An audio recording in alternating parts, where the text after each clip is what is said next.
Chapter 16. Diana is invited to tea with tragic results. October was a beautiful month at Green Gables, when the birches in the hollow turned as golden as sunshine and the maples behind the orchard were royal crimson and the wild cherry trees along the lane put on the loveliest shades of dark red and bronzy green, while the fields sunned themselves in aftermaths. Anne revelled in the world of colour about her. "Oh, Marilla," she exclaimed one Saturday morning, coming dancing in with her arms full of gorgeous boughs. "I'm so glad I live in a world where there are Octobers. It would be terrible if we just skipped from September to November, wouldn't it? Look at these maple branches. Don't they give you a thrill? Several thrills? I'm going to decorate my room with them." "Messy things," said Marilla, whose aesthetic sense was not noticeably developed. "You clutter up your room entirely too much with out-of-doors stuff, Anne. Bedrooms were made to sleep in." "Oh, and dream in too, Marilla. And you know one can dream so much better in a room where there are pretty things. I'm going to put these boughs in the old blue jug and set them on my table. Mind you don't drop leaves all over the stairs then. I'm going on a meeting of the Aid Society at Carmody this afternoon, Anne, and I won't likely be home before dark. You'll have to get Matthew and Jerry their supper, so mind you don't forget to put the tea to draw until you sit down at the table, as you did last time." "It was dreadful of me to forget," said Anne apologetically. "But that was the afternoon I was trying to think of a name for Violet Vale, and it crowded other things out. Matthew was so good. He never scolded a bit. He put the tea down himself and said we could wait a while, as well as not. And I told him a lovely fairy story while we were waiting, so he didn't find the time long at all. It was a beautiful fairy story, Marilla. I forgot the end of it, so I made up an end for it myself, and Matthew said he couldn't tell where the join came in." "Matthew would think it all right, Anne, if you took a notion to get up and have dinner in the middle of the night.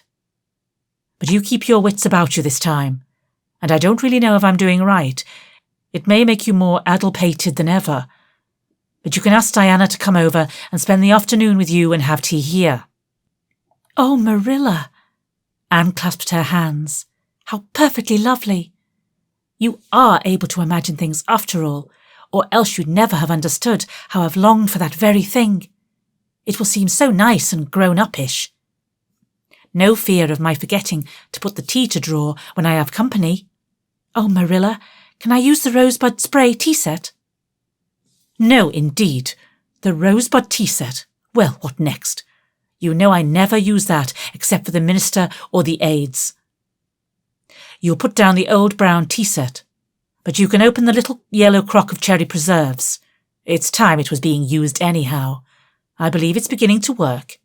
And you can cut some fruitcake and have some of the cookies and snaps."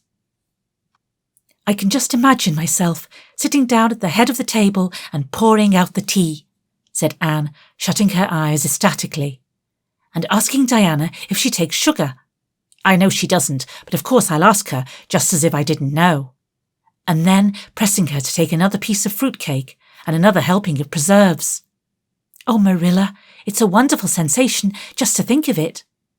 Can I take her into the spare room to lay off her hat when she comes, and then into the parlour to sit?" "No, the sitting room will do for you and your company. But there's a bottle half full of raspberry cordial that was left over from the church social the other night. It's on the second shelf of the sitting room closet, and you and Diana can have it if you like, and a cookie to eat with it along in the afternoon, for I dare say Matthew will be late coming into tea since he's hauling potatoes to the vessel." Anne flew down to the hollow, past the Dryad's bubble and up the spruce path to Orchard Slope, to ask Diana to tea. As a result, just after Marilla had driven off to Carmody, Diana came over, dressed in her second-best dress, and looking exactly as it is proper to look when asked out to tea. At other times she was wont to run into the kitchen without knocking, but now she knocked primly at the front door, And when Anne, dressed in her second best, as primly opened it, both little girls shook hands as gravely as if they had never met before. This unnatural solemnity lasted until after Diana had been taken to the east gable to lay off her hat, and then had sat for 10 minutes in the sitting room, toes in position. "How is your mother?" inquired Anne politely, just as if she had not seen Mrs. Barry picking apples that morning in excellent health and spirits. "She is very well, thank you. I suppose Mr. Cuthbert is hauling potatoes to the Lily Sands this afternoon, is he?" said Diana, who had ridden down to Mr. Harmon Andrews that morning in Matthew's cart. "Yes, our potato crop is very good this year. I hope your father's crop is good too." "It's fairly good, thank you. Have you picked many of your apples yet?" "Oh, ever so many," said Anne, forgetting to be dignified and jumping up quickly. "Let's go out to the orchard and get some of the red sweetings, Diana. Marilla says we can have all that are left on the tree. Marilla is a very generous woman. She said we could have fruit cake and cherry preserves for tea. But it isn't good manners to tell your company what you are going to give them to eat. So I won't tell you what she said we could have to drink. Only it begins with an R and a C, and it's a bright red colour. I love bright red drinks, don't you? They taste twice as good as any other colour." The orchard, with its great sweeping boughs that bent to the ground with fruit, proved so delightful that the little girls spent most of the afternoon in it, sitting in a grassy corner where the frost had spared the green, and the mellow autumn sunshine lingered warmly, eating apples and talking as hard as they could. Diana had much to tell Anne of what went on in school. She had to sit with Gertie Pye, and she hated it. Gertie squeaked her pencil all the time, and it just made her, Diana's, blood run cold. Ruby Gillis had charmed all her warts away, true's you live, with a magic pebble that old Mary Joe from the creek gave her. You had to rub the warts with the pebble and then throw it away over your left shoulder at the time of the new moon, and the warts would all go. Charlie Sloane's name was written up with M. White's on the porch wall, and M. White was awful mad about it. Sam Bolter had sassed Mr. Phillips in class, and Mr. Phillips whipped him, and Sam's father came down to the school and dared Mr. Phillips to lay a hand on one of his children again. And Mattie Andrews had a new red hood and a blue crossover with tassels on it, and the airs she put on about it were perfectly sickening. And Lizzie Wright didn't speak to Mamie Wilson because Mamie Wilson's grown-up sister had cut out Lizzie Wright's grown-up sister with her bow. And everybody missed Anne so, and wished she'd come to school again.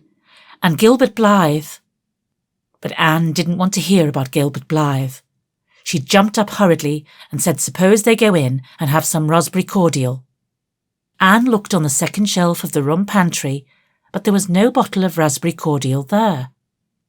Search revealed it away back on the top shelf. Anne put it on a tray and set it on the table with a tumbler. "Now, please help yourself, Diana," she said politely. "I don't believe I'll have any just now. I don't feel as if I wanted any after all those apples." Diana poured herself out a tumbleful, looked at its bright red hue admiringly, and then sipped it daintily.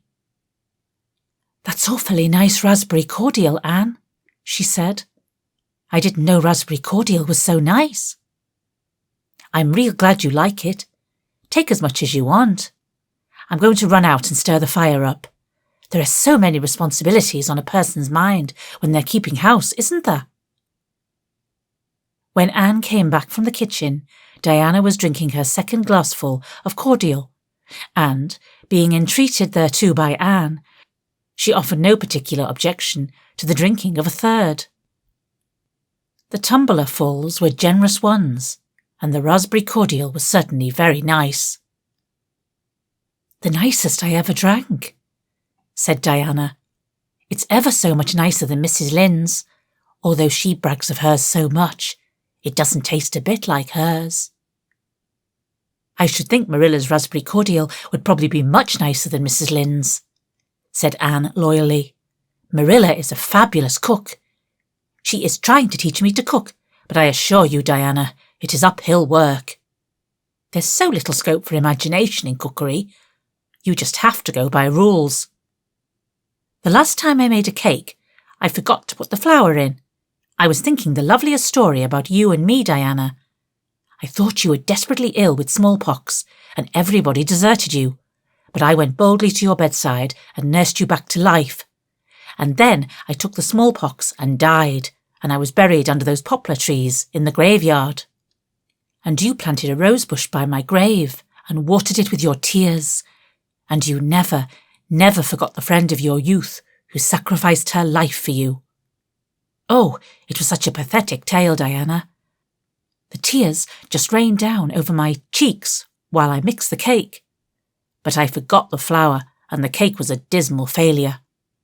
Flour is so essential to cakes, you know. Marilla was very cross, and I don't wonder. I'm a great trial to her. She was terribly mortified about the pudding sauce last week. We had a plum pudding for dinner on Tuesday, and there was half the pudding and a pitcherful of sauce left over. Marilla said there was enough for another dinner, and told me to set it on the pantry shelf and cover it. I meant to cover it just as much as could be, Diana, but when I carried it in, I was imagining I was a nun. Of course, I'm a Protestant, but I imagined I was a Catholic, taking the veil to bury a broken heart in cloistered seclusion, and I forgot all about covering the pudding sauce. I thought of it next morning and ran to the pantry. Diana, fancy if you can. My extreme horror at finding a mouse drowned in that pudding sauce. I lifted the mouse out with a spoon and threw it out in the yard, and then I washed the spoon in 3 waters.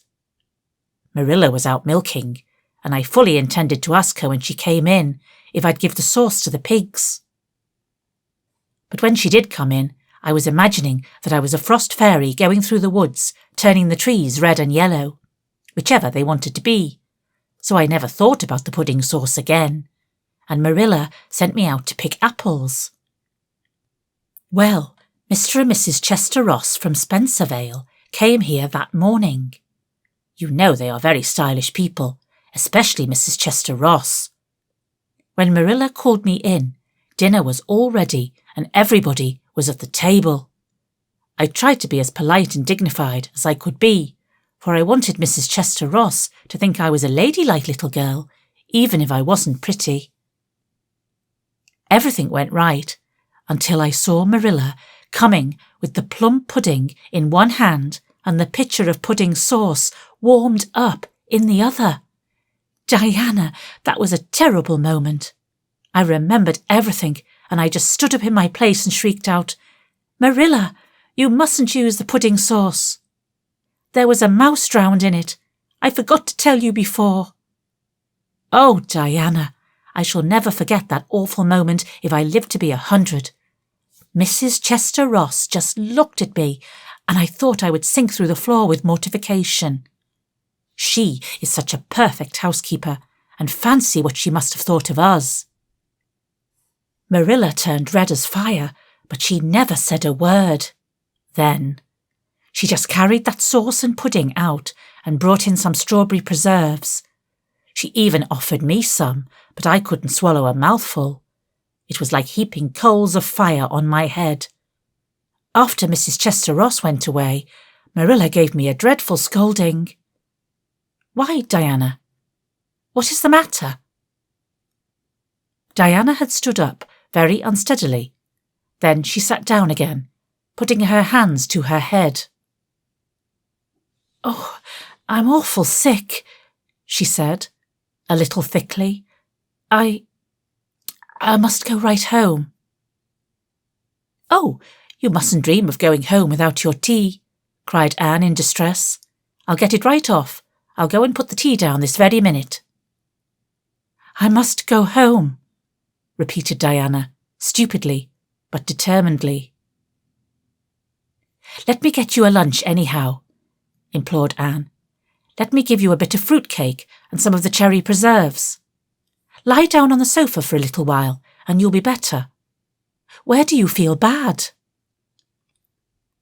"I must go home," said Diana, and that was all she would say. In vain Anne pleaded. "I never heard of company going home without tea," she mourned.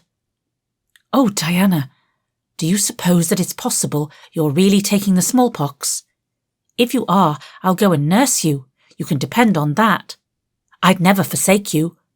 But I do wish you'd stay till after tea. Where do you feel bad?"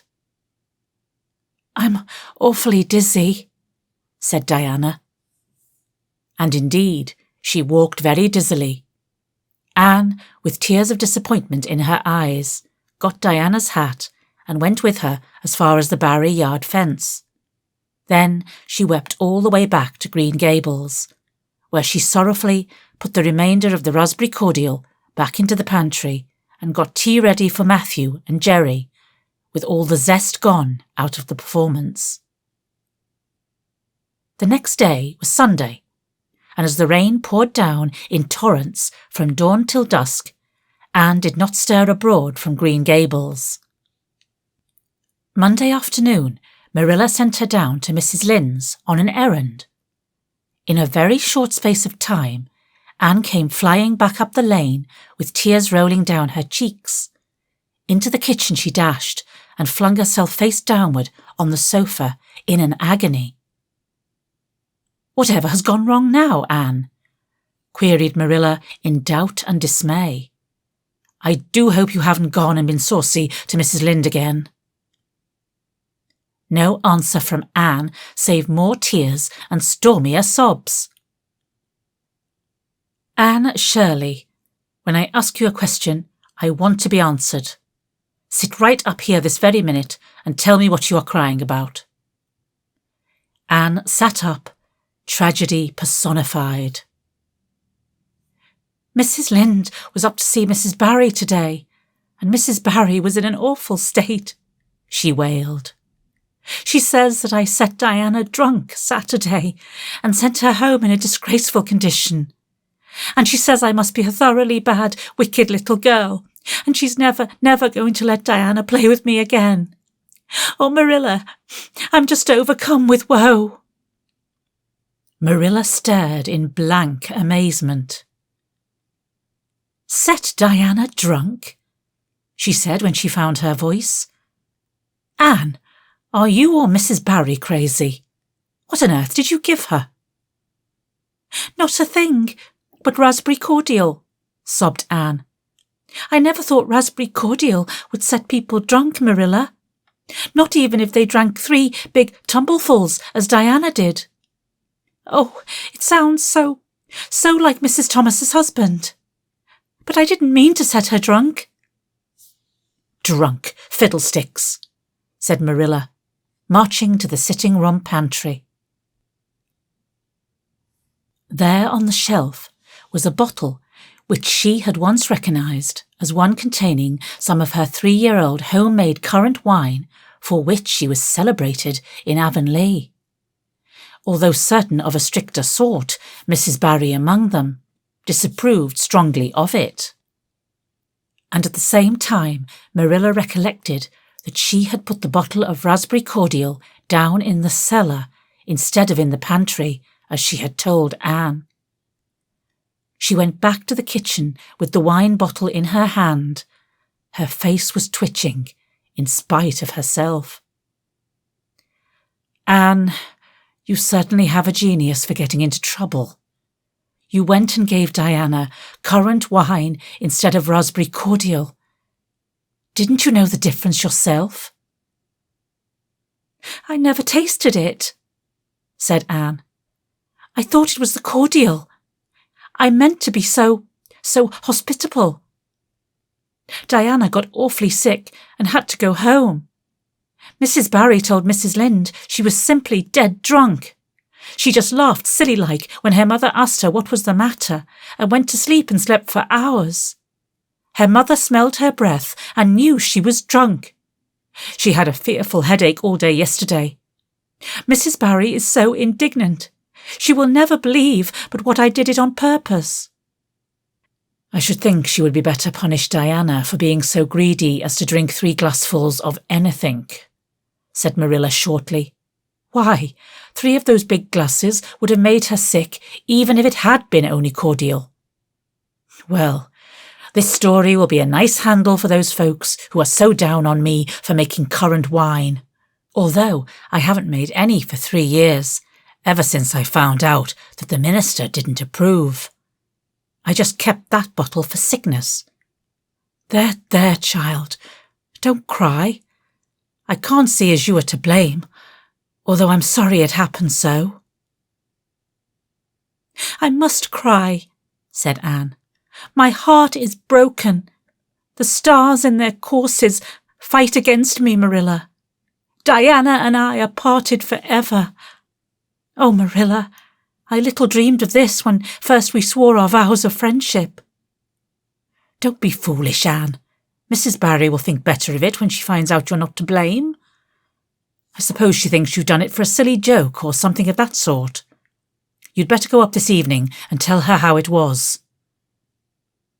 My courage fails me at the thought of facing Diana's injured mother, sighed Anne.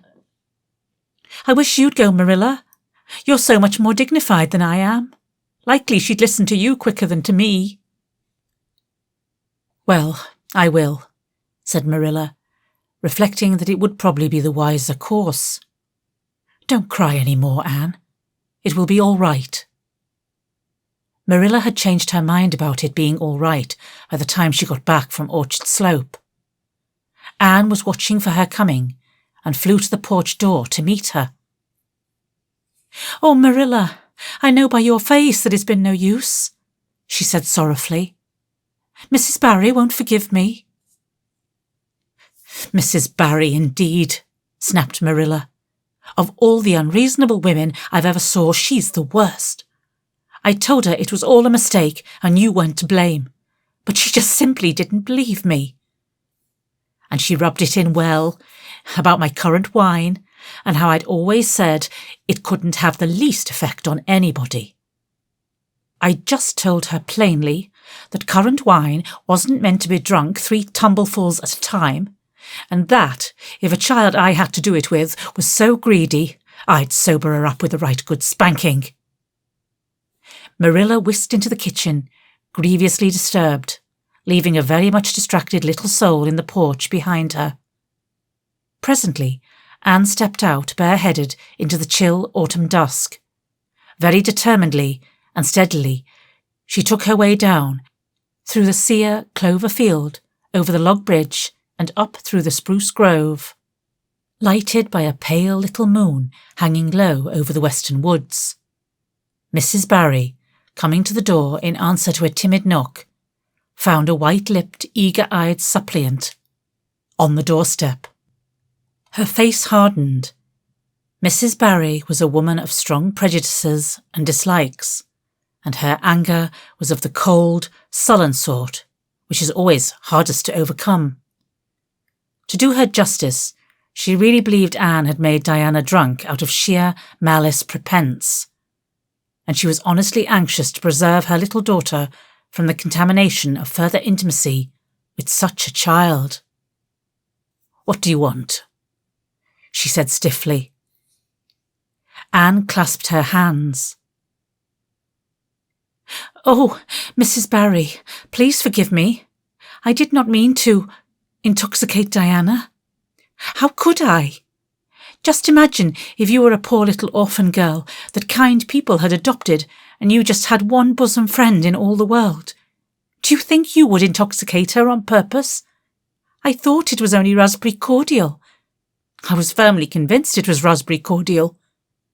Oh, please don't say that you won't let Diana play with me any more. If you do, you'll cover my life with a dark cloud of woe." This speech, which would have softened good Mrs. Lynde's heart in a twinkling, had no effect on Mrs. Barry, except to irritate her still more. She was suspicious of Anne's big words and dramatic gestures, and imagined that the child was making fun of her. So she said, coldly and cruelly. "I don't think you are a fit little girl for Diana to associate with. You'd better go home and behave yourself." Anne's lips quivered. "Won't you let me see Diana just once to say farewell?" she implored. "Diana has gone over to Carmody with her father," said Mrs. Barry, going in and shutting the door. Anne went back to Green Gables, calm with despair. "My last hope is gone," she told Marilla. "I went up and saw Mrs. Barry myself, and she treated me very insultingly." "Marilla, I do not think she is a well-bred woman. There is nothing more to do except to pray, and I haven't much hope that that'll do much good, because, Marilla, I do not believe that God himself can do very much with such an obstinate person as Mrs. Barry." "Anne, you shouldn't say such things," rebuked Marilla, striving to overcome that unholy tendency to laughter which she was dismayed to find growing upon her. And indeed, when she told the whole story to Matthew that night, she did laugh heartily over Anne's tribulations. But when she slipped into the east gable before going to bed and found that Anne had cried herself to sleep, an unaccustomed softness crept into her face. "Poor little soul," she murmured, lifting a loose curl of hair from the child's tear-stained face. Then she bent down and kissed the flushed cheek on the pillow.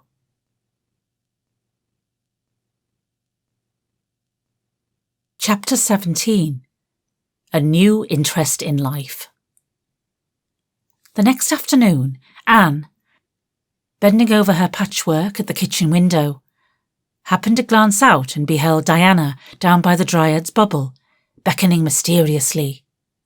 In a trice, Anne was out of the house and flying down to the hollow, astonishment and hope struggling in her expressive eyes.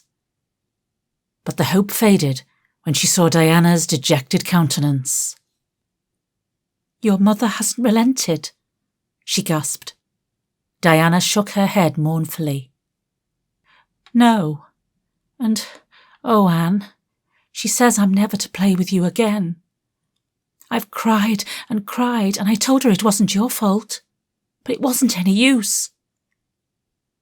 I had ever such a time coaxing her to let me come down and say goodbye to you. She said I was only to stay 10 minutes, and she's timing me by the clock.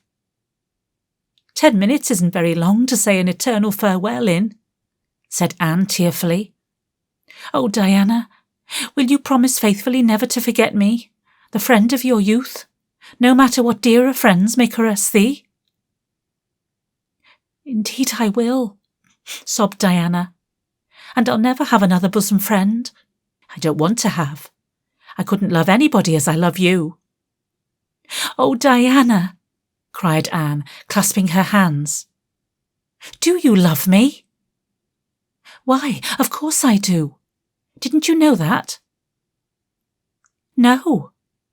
Anne drew a long breath. "I thought you liked me, of course, but I never hoped you loved me. Why, Diana, I didn't think anybody could love me. Nobody ever has loved me since I can remember. Oh, this is wonderful. It's a ray of light which will forever shine on the darkness of a path severed from thee, Diana. Oh, just say it once again." "I love you devotedly, Anne," said Diana stanchly, "and I always will. You may be sure of that." "And I will always love thee, Diana," said Anne, solemnly extending her hand. "In the years to come, thy memory will shine like a star over my lonely life, as that last story we read together says, Diana. Wilt thou give me a lock of thy jet-black tresses in parting to treasure for evermore?" "Have you got anything to cut it with?" queried Diana, wiping away the tears which Anne's affecting accents had caused to flow afresh and returning to practicalities. "Yes, I've got my patchwork scissors in my apron pocket, fortunately," said Anne. She solemnly clipped one of Diana's curls. "Fare thee well, my beloved friend. Henceforth we must be as strangers, though living side by side. But my heart will ever be faithful to thee." Anne stood and watched Diana out of sight, mournfully waving her hand to the latter whenever she turned to look back. Then she returned to the house, not a little consoled for the time being by this romantic parting. "It is all over," she informed Marilla. "I shall never have another friend.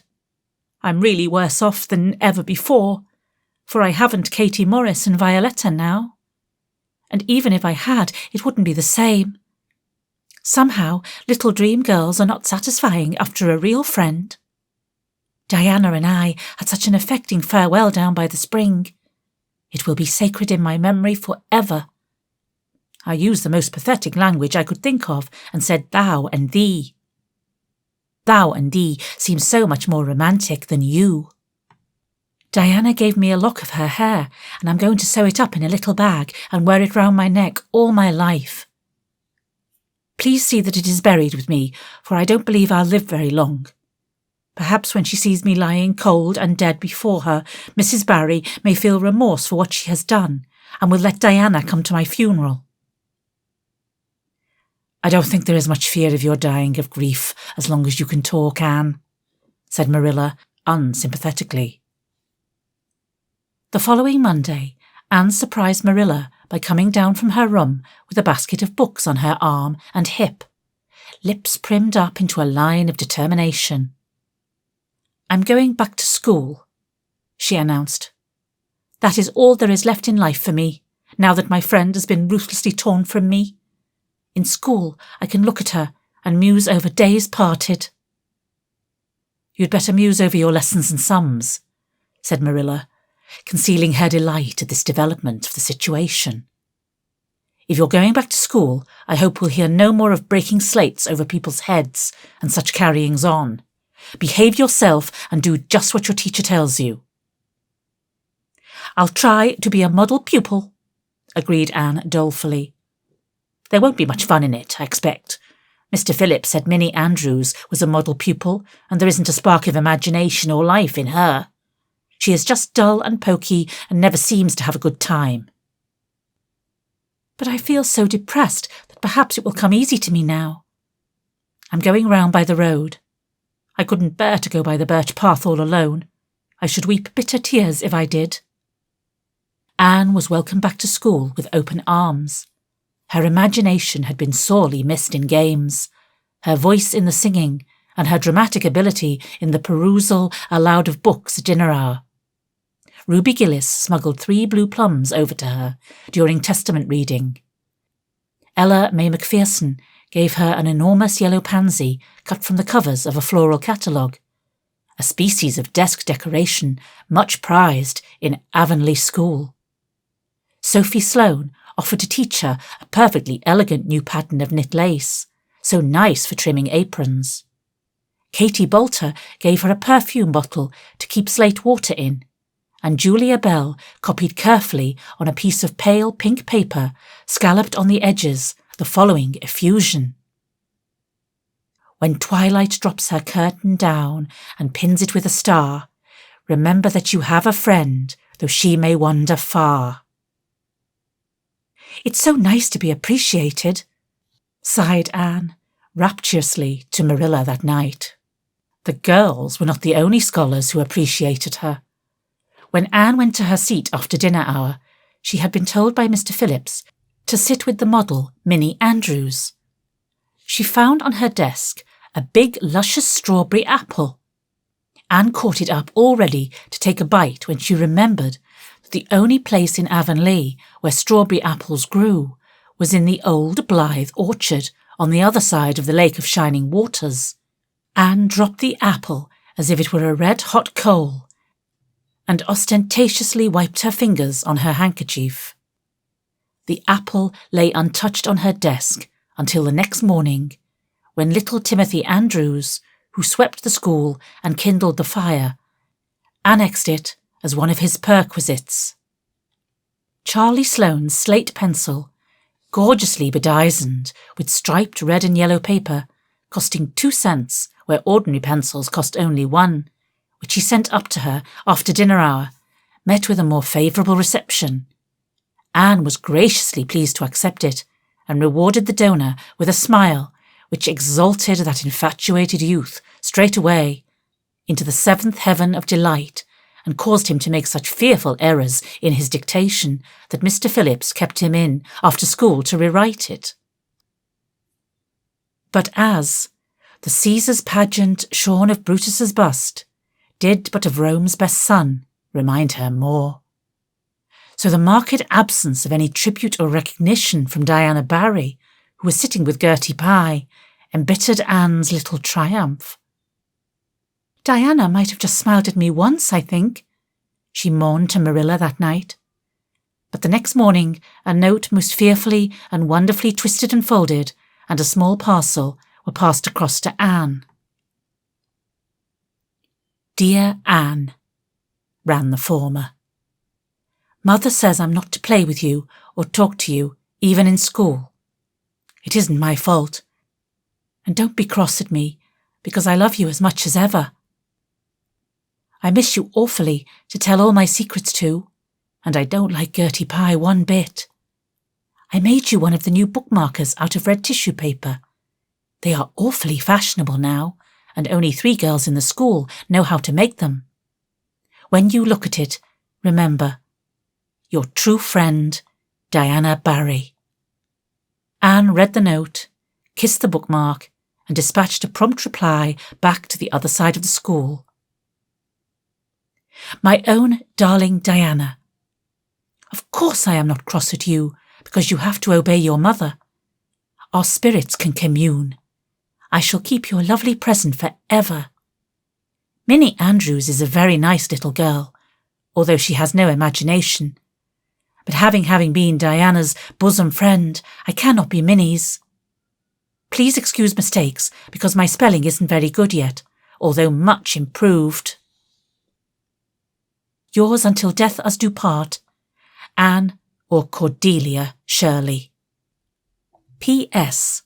I shall sleep with your letter under my pillow tonight. A. or C.S. Marilla pessimistically expected more trouble since Anne had again begun to go to school, but none developed. Perhaps Anne caught something of the model spirit from Minnie Andrews. At least she got on very well with Mr. Phillips thenceforth. She flung herself into her studies, heart and soul, determined not to be outdone in any class by Gilbert Blythe. The rivalry between them was soon apparent. It was entirely good-natured on Gilbert's side, but it is much to be feared that the same thing cannot be said of Anne, who had certainly an unpraiseworthy tenacity for holding grudges.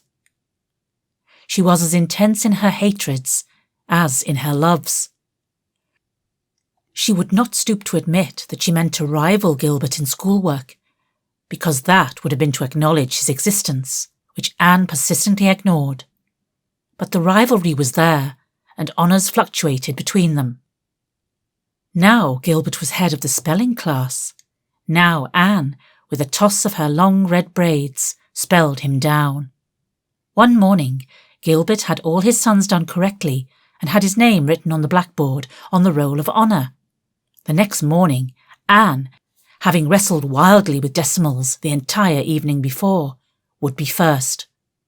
One awful day they were ties, and their names were written up together. It was almost as bad as a take notice, and Anne's mortification was as evident as Gilbert's satisfaction. When the written examinations at the end of each month were held, the suspense was terrible. The first month, Gilbert came out 3 marks ahead. The second, Anne beat him by 5. But her triumph was marred by the fact that Gilbert congratulated her heartily before the whole school. It would have been ever so much sweeter to her if he had felt the sting of his defeat. Mr. Phillips might not be a very good teacher, but a pupil so inflexibly determined on learning as Anne could hardly escape making progress under any kind of teacher. By the end of the term, Anne and Gilbert were both promoted into the 5th class, and allowed to begin studying the elements of the branches by which Latin, geometry, French and algebra were meant. In geometry, Anne met her Waterloo. "It's perfectly awful stuff, Marilla," she groaned. "I'm sure I'll never be able to make head or tail of it. There is no scope for imagination in it at all. Mr. Phillips says I'm the worst dunce he ever saw at it. And some of the others are so smart at it. It is extremely mortifying, Marilla. Even Diana gets along better than I do. But I don't mind being beaten by Diana. Even although we meet as strangers now, I still love her with an inextinguishable love. It makes me very sad at times to think about her. But really, Marilla, one can't stay sad very long in such an interesting world, can one?"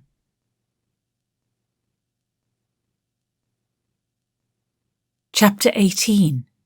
Anne to the Rescue. All things great are wound up with all things little.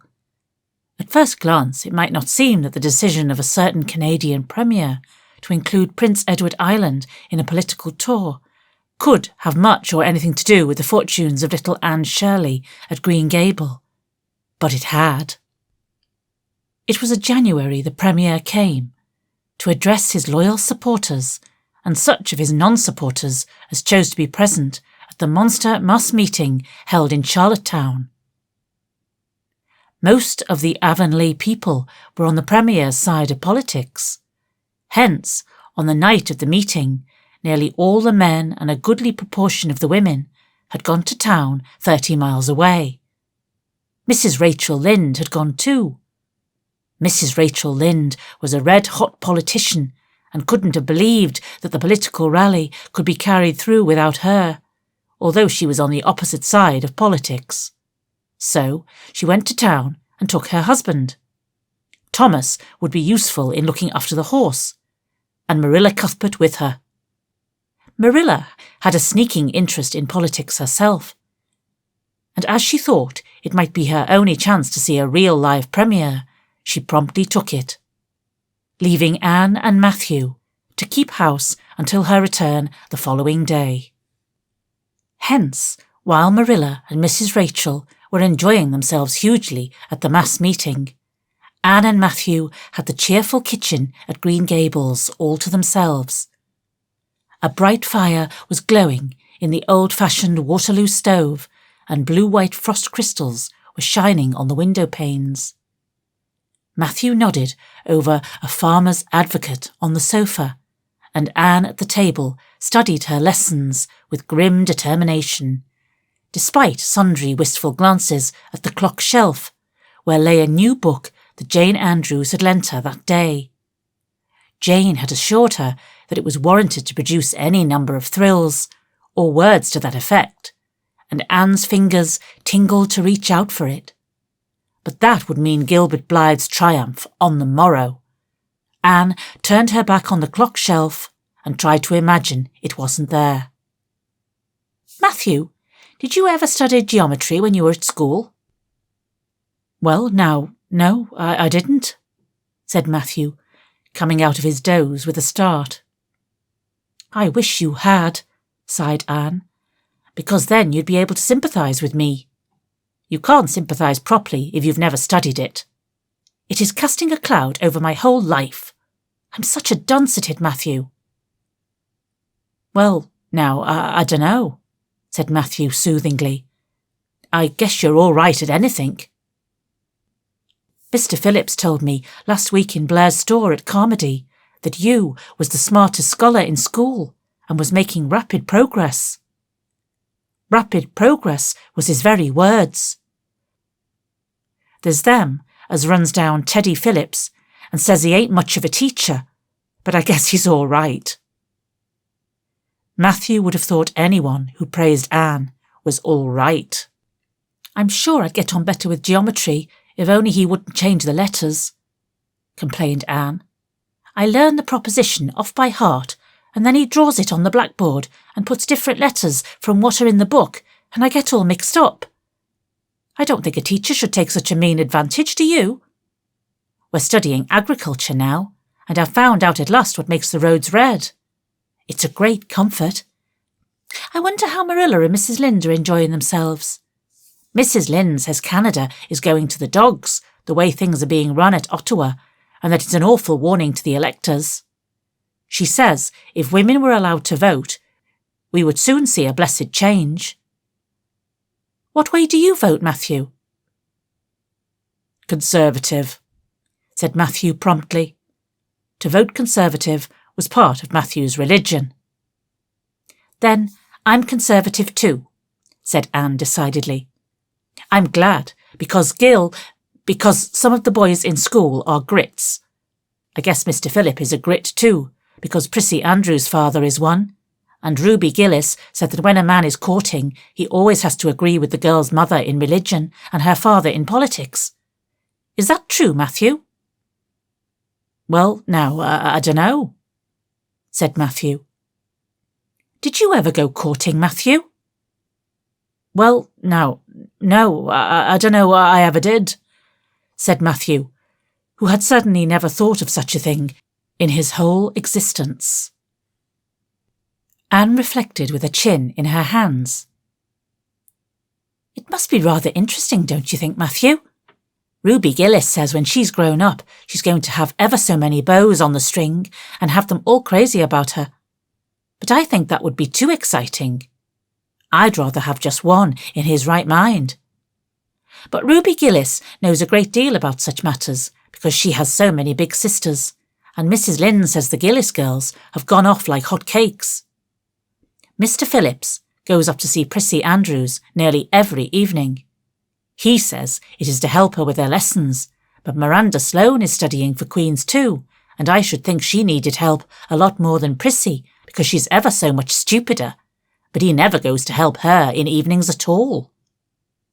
There are a great many things in this world that I can't understand very well, Matthew. Well, now, I dunno as I comprehend them myself, acknowledged Matthew. Well, I suppose I must finish up my lessons. I won't allow myself to open that new book Jane lent me until I'm through. But it's a terrible temptation, Matthew. Even when I turn my back on it, I can see it there just as plain. Jane said she cried herself sick over it. I love a book that makes me cry. But I think I'll carry that book into the sitting room and lock it in the jam closet and give you the key. And you must not give it to me, Matthew, until my lessons are done. Not even if I implore you on my bended knees. It's all very well to say resist temptation, but it's ever so much easier to resist it if you can't get the key. And then shall I run down the cellar and get some russets, Matthew? Wouldn't you like some russets? Well, now, I dunno but what I would, said Matthew, who never ate russets, but knew Anne's weakness for them. Just as Anne emerged triumphantly from the cellar with her plateful of russets, came the sound of flying footsteps on the icy boardwalk outside, and the next moment the kitchen door was flung open and in rushed Diana Barry, white-faced and breathless, with a shawl wrapped hastily around her head. Anne promptly let go of her candle and plate in her surprise, and plate, candle and apples crashed together down the cellar ladder and were found at the bottom, embedded in melted grease, the next day by Marilla, who gathered them up and thanked mercy the house hadn't been set on fire. "Whatever is the matter, Diana?" cried Anne. "Has your mother relented at last?" "Oh, Anne, do come quick," implored Diana nervously. "Minnie May is awful sick. She's got croup. Young Mary Joe says, and Father and Mother are away to town, and there's nobody to go for the doctor. Minnie May is awful bad, and young Mary Joe doesn't know what to do, and, oh, Anne, I'm so scared." Matthew, without a word, reached out for cap and coat, slipped past Diana, and away into the darkness of the yard. "He's gone to harness the sorrel mare to go to Carmody for the doctor," said Anne, who was hurrying on hood and jacket. "I know it as well as if he'd said so. Matthew and I are such kindred spirits, I can read his thoughts without words at all." "I don't believe you'll find the doctor at Carmody," sobbed Diana. "I know that Dr. Blair went to town, and I guess Dr. Spencer would go too. Young Mary Joe never saw anybody with croup, and Mrs. Lynde is away. Oh, Anne!" "Don't cry, Di," said Anne cheerily. "I know exactly what to do for croup. You forget that Mrs. Hammond had twins 3 times. When you look after 3 pairs of twins, you naturally get a lot of experience. They all had croup regularly.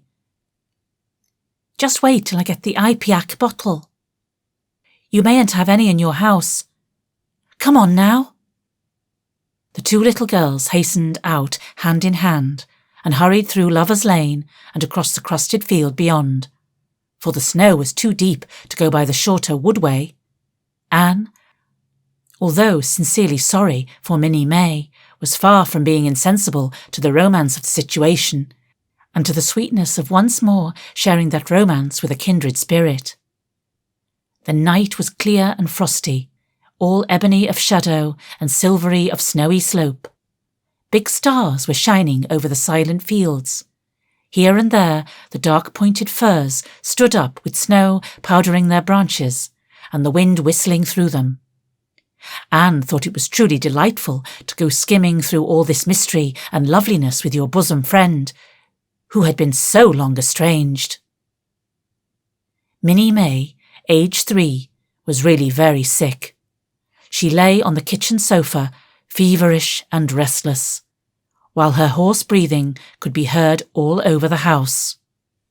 Young Mary Joe, a buxom, broad-faced French girl from the creek, whom Mrs. Barry had engaged to stay with the children during her absence, was helpless and bewildered, quite incapable of thinking what to do, or doing it if she thought of it. Anne went to work with skill and promptness. "Minnie May has croup all right. She's pretty bad, but I've seen them worse. First, we must have lots of hot water. I declare, Diana, there isn't more than a cupful in that kettle. There, I've filled it up. And Mary Joe, you may put some wood in the stove. I don't want to hurt your feelings, but it seems to me you might have thought of this before if you'd had an imagination. Now, I'll undress Minnie May and put her to bed, and you try to find some soft flannel cloths, Diana. I'm going to give her a dose of the Ipecac first of all." Minnie May did not take kindly to the Ipecac. But Anne had not brought up 3 pairs of twins for nothing.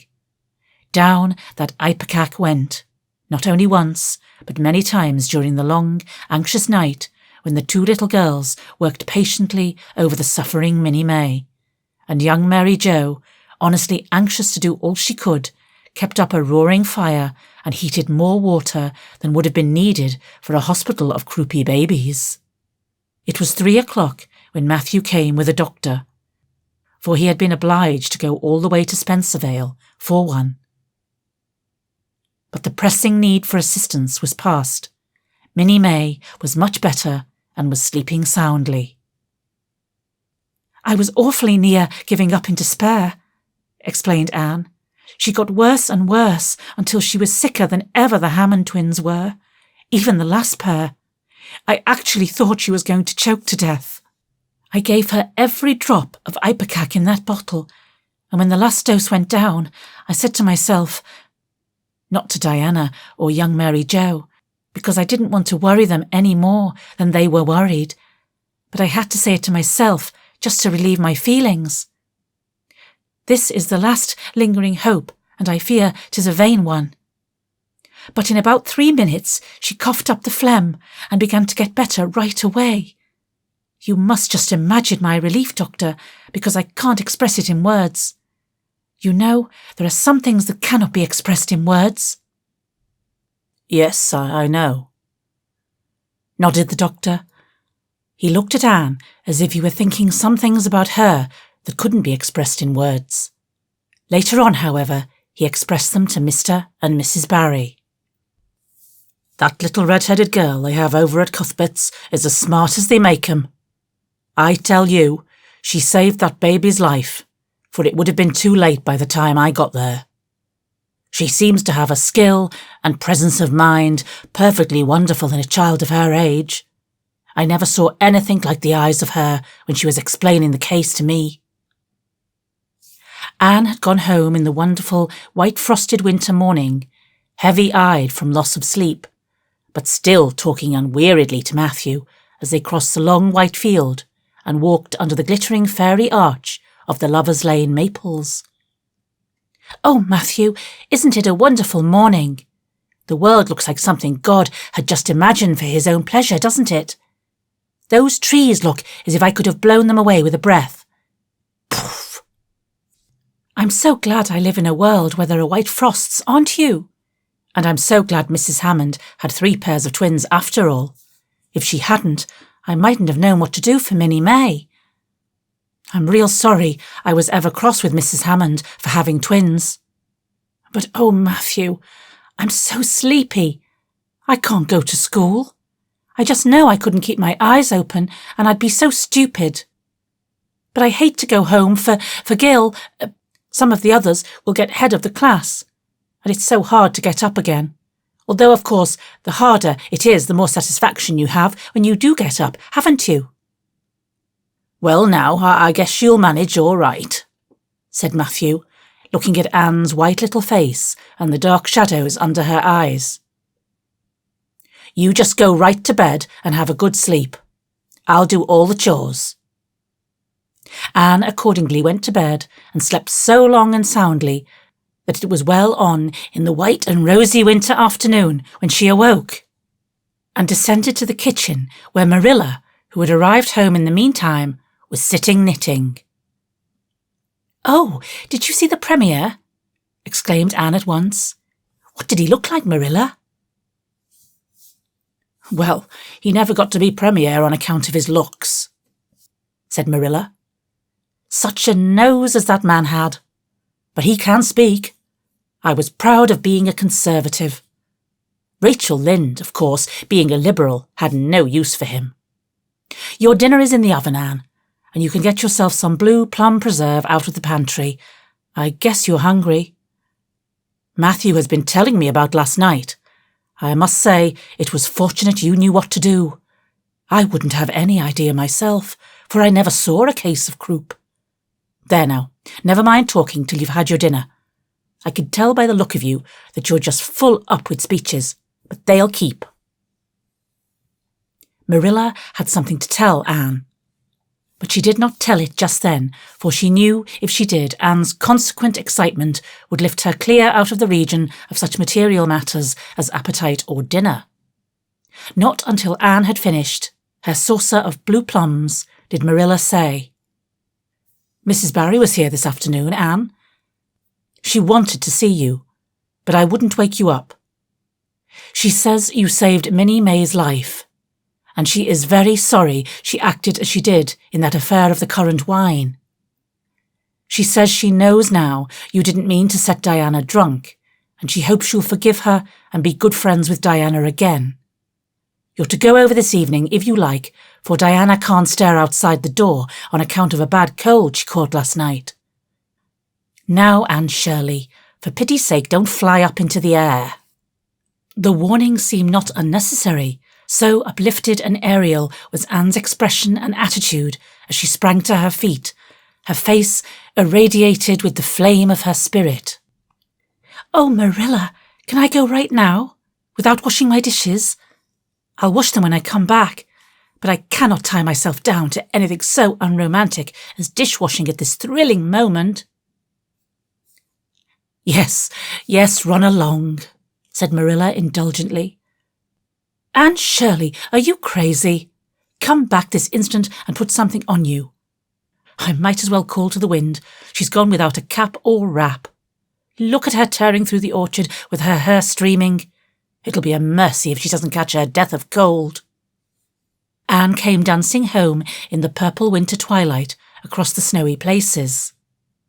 Afar in the southwest was the great shimmering, pearl-like sparkle of an evening star in a sky that was pale golden and ethereal, rose over gleaming white spaces and dark glens of spruce. The tinkles of sleigh bells among the snowy hills came like elfin chimes through the frosty air, but their music was not sweeter than the song in Anne's heart and on her lips. "You see before you a perfectly happy person, Marilla," she announced. "I'm perfectly happy. Yes, in spite of my red hair. Just at present, I have a soul above red hair. Mrs. Barry kissed me and cried and said she was so sorry and she could never repay me. I felt fearfully embarrassed, Marilla, but I just said as politely as I could, 'I have no hard feelings for you, Mrs. Barry. I assure you once for all that I did not mean to intoxicate Diana, and henceforth I shall cover the past with a mantle of oblivion.' That was a pretty dignified way of speaking, wasn't it, Marilla? I felt that I was heaping coals of fire on Mrs. Barry's head, and Diana and I had a lovely afternoon. Diana showed me a new fancy crochet stitch her aunt over at Carmody taught her. Not a soul in Avonlea knows it but us. And we pledged a solemn vow never to reveal it to anyone else.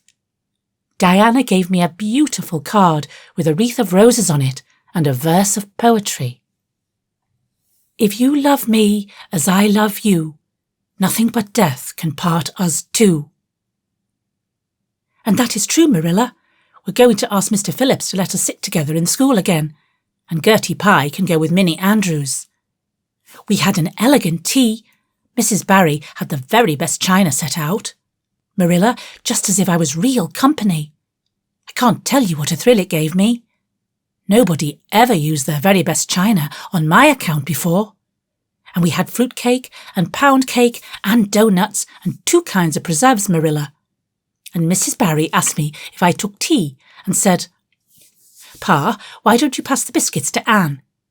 It must be lovely to be grown up, Marilla, when just being treated as if you were is so nice." "I don't know about that," said Marilla with a brief sigh. "Well, anyway, when I am grown up," said Anne decidedly, "I'm always going to talk to little girls as if they were too, and I'll never laugh when they use big words. I know from sorrowful experience how that hurts one's feelings. After tea, Diana and I made taffy.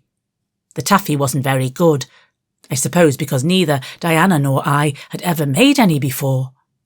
Diana left me to stir it when she buttered the plates, and I forgot and let it burn.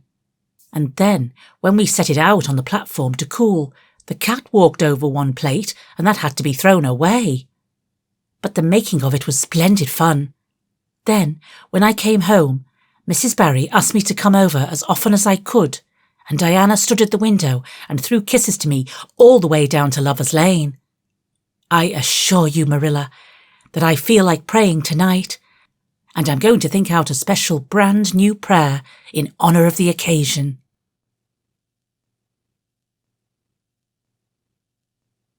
Chapter 19. A Concert, a Catastrophe, and a Confession.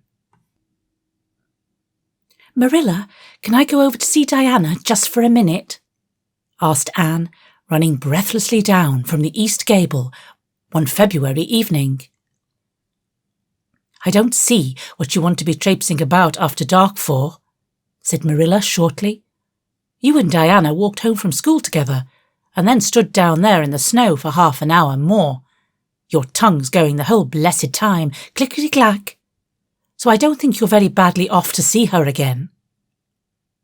"But she wants to see me," pleaded Anne.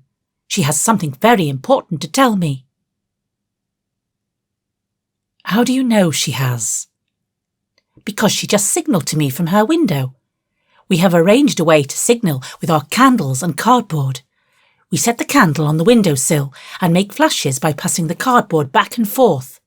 So many flashes mean a certain thing. It was my idea, Marilla." "I'll warrant you it was," said Marilla emphatically.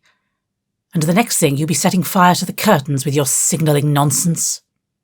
"Oh, we're very careful, Marilla. And it's so interesting. 2 flashes mean, 'Are you there?' 3 mean yes, and 4, no. 5 mean, 'Come over as soon as possible because I have something important to reveal.' Diana has just signalled 5 flashes. and I'm really suffering to know what it is." "Well, you needn't suffer any longer," said Marilla sarcastically. "You can go, but you're to be back here in just 10 minutes, remember that."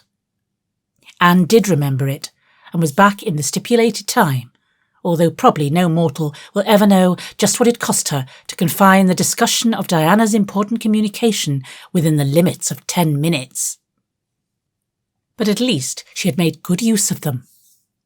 "Oh, Marilla, what do you think? You know tomorrow is Diana's birthday. Well, her mother told her she could ask me to go home with her from school and stay all night with her. And her cousins are coming over from Newbridge in a big pung sleigh to go to the debating club concert at the hall tomorrow night. And they are going to take Diana and me to the concert, if you'll let me go, that is. You will, won't you, Marilla? Oh, I feel so excited." "You can calm down then, because you're not going. You're better at home in your own bed, and as for that club concert, it's all nonsense, and little girls should not be allowed to go to such places at all." "I'm sure the debating club is a most respectable affair," pleaded Anne.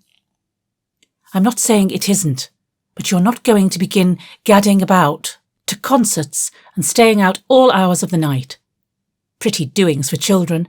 I'm surprised Mrs. Barry is letting Diana go." "But it's such a very special occasion," mourned Anne, on the verge of tears. "Diana has only one birthday in a year. It isn't as if birthdays were common things, Marilla. Prissy Andrews is going to recite 'Curfew Must Not Ring Tonight.' That is such a good moral piece, Marilla. I'm sure it would do me lots of good to hear it. And the choir are going to sing 4 lovely, pathetic songs that are pretty near as good as hymns. And oh, Marilla, the minister is going to take part. Yes, indeed, he is. He's going to give an address. That will be just about the same thing as a sermon. Please, mayn't I go, Marilla?" "You heard what I said, Anne, didn't you? Take off your boots now and go to bed. It's past 8. "There's just one more thing, Marilla," said Anne, with the air of producing the last shot in her locker. "Mrs. Barry told Diana that we might sleep in the spare-room bed. Think of the honour of your little Anne being put in the spare-room bed." "It's an honour you'll have to get along without. Go to bed, Anne, and don't let me hear another word out of you." When Anne, with tears rolling over her cheeks, had gone sorrowfully upstairs, Matthew, who had been apparently sound asleep on the lounge during the whole dialogue, opened his eyes and said decidedly, "Well now, Marilla, I think you ought to let Anne go." "I don't, then," retorted Marilla. "Who's bringing this child up, Matthew, you or me?" "Well, now, you," admitted Matthew. "Don't interfere, then." "Well, now, I ain't interfering. It ain't interfering to have your own opinion, and my opinion is that you ought to let Anne go."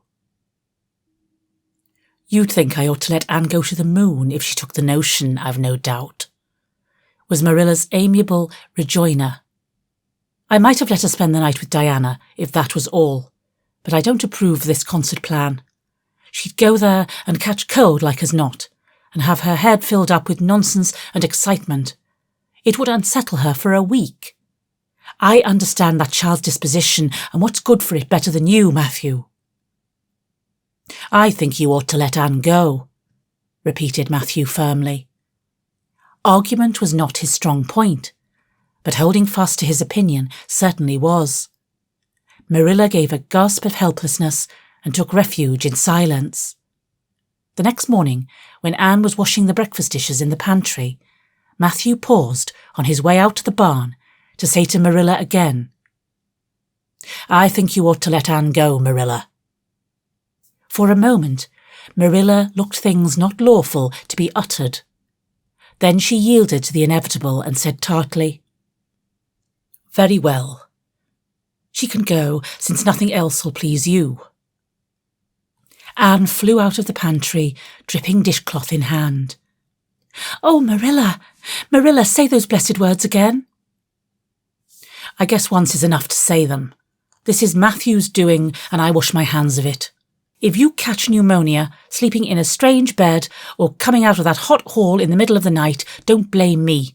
Blame Matthew. And Shirley, you're dripping greasy water all over the floor. I never saw such a careless child. Oh, I know I'm a great trial to you, Marilla, said Anne repentantly. I make so many mistakes. But then, just think of all the mistakes I don't make, although I might. I'll get some sand and scrub up the spots before I go to school. Oh, Marilla, my heart was just set on going to that concert. I never was to a concert in my life.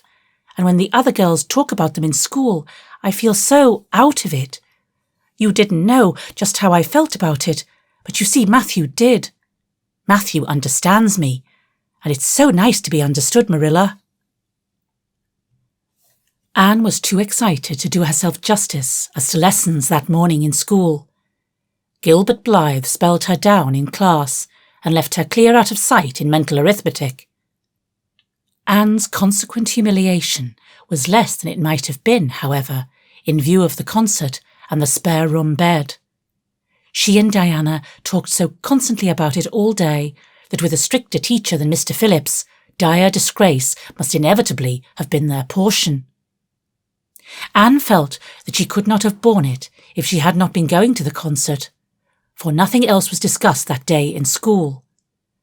The Avonlea Debating Club, which met fortnightly all winter, had had several smaller free entertainments, but this was to be a big affair, admission 10 cents in aid of the library.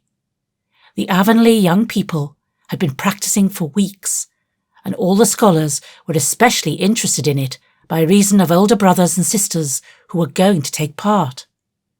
Everybody in school over 9 years of age expected to go, except Carrie Sloane, whose father shared Marilla's opinions about small girls going to night concerts.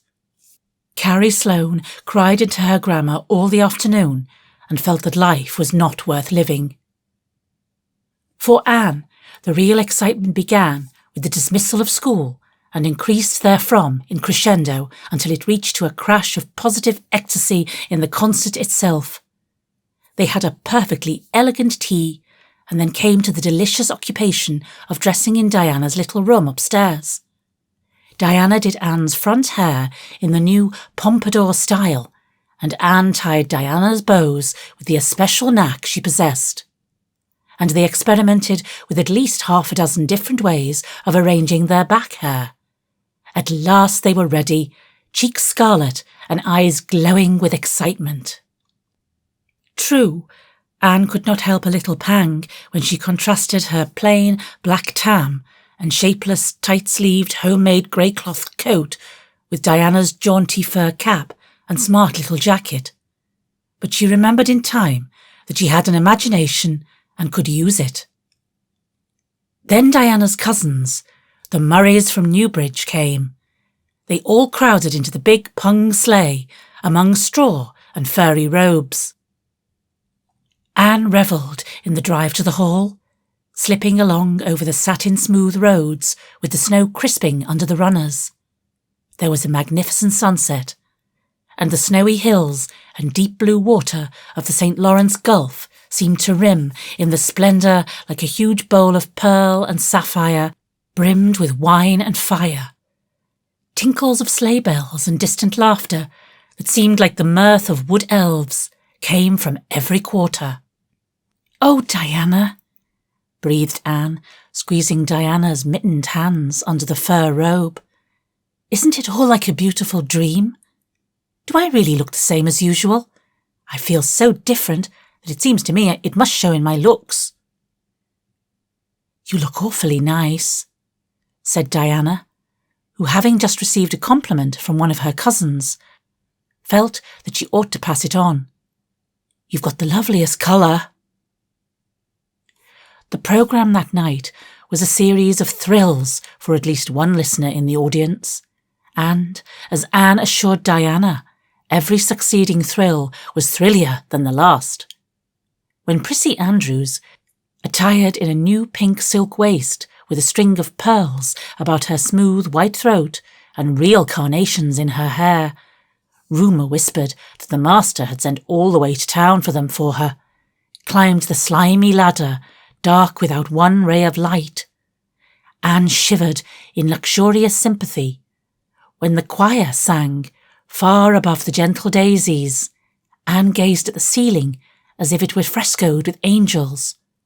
When Sam Sloane proceeded to explain and illustrate how Sockery set a hen, Anne laughed until people sitting near her laughed too, more out of sympathy with her than with amusement at a selection that was rather threadbare even in Avonlea.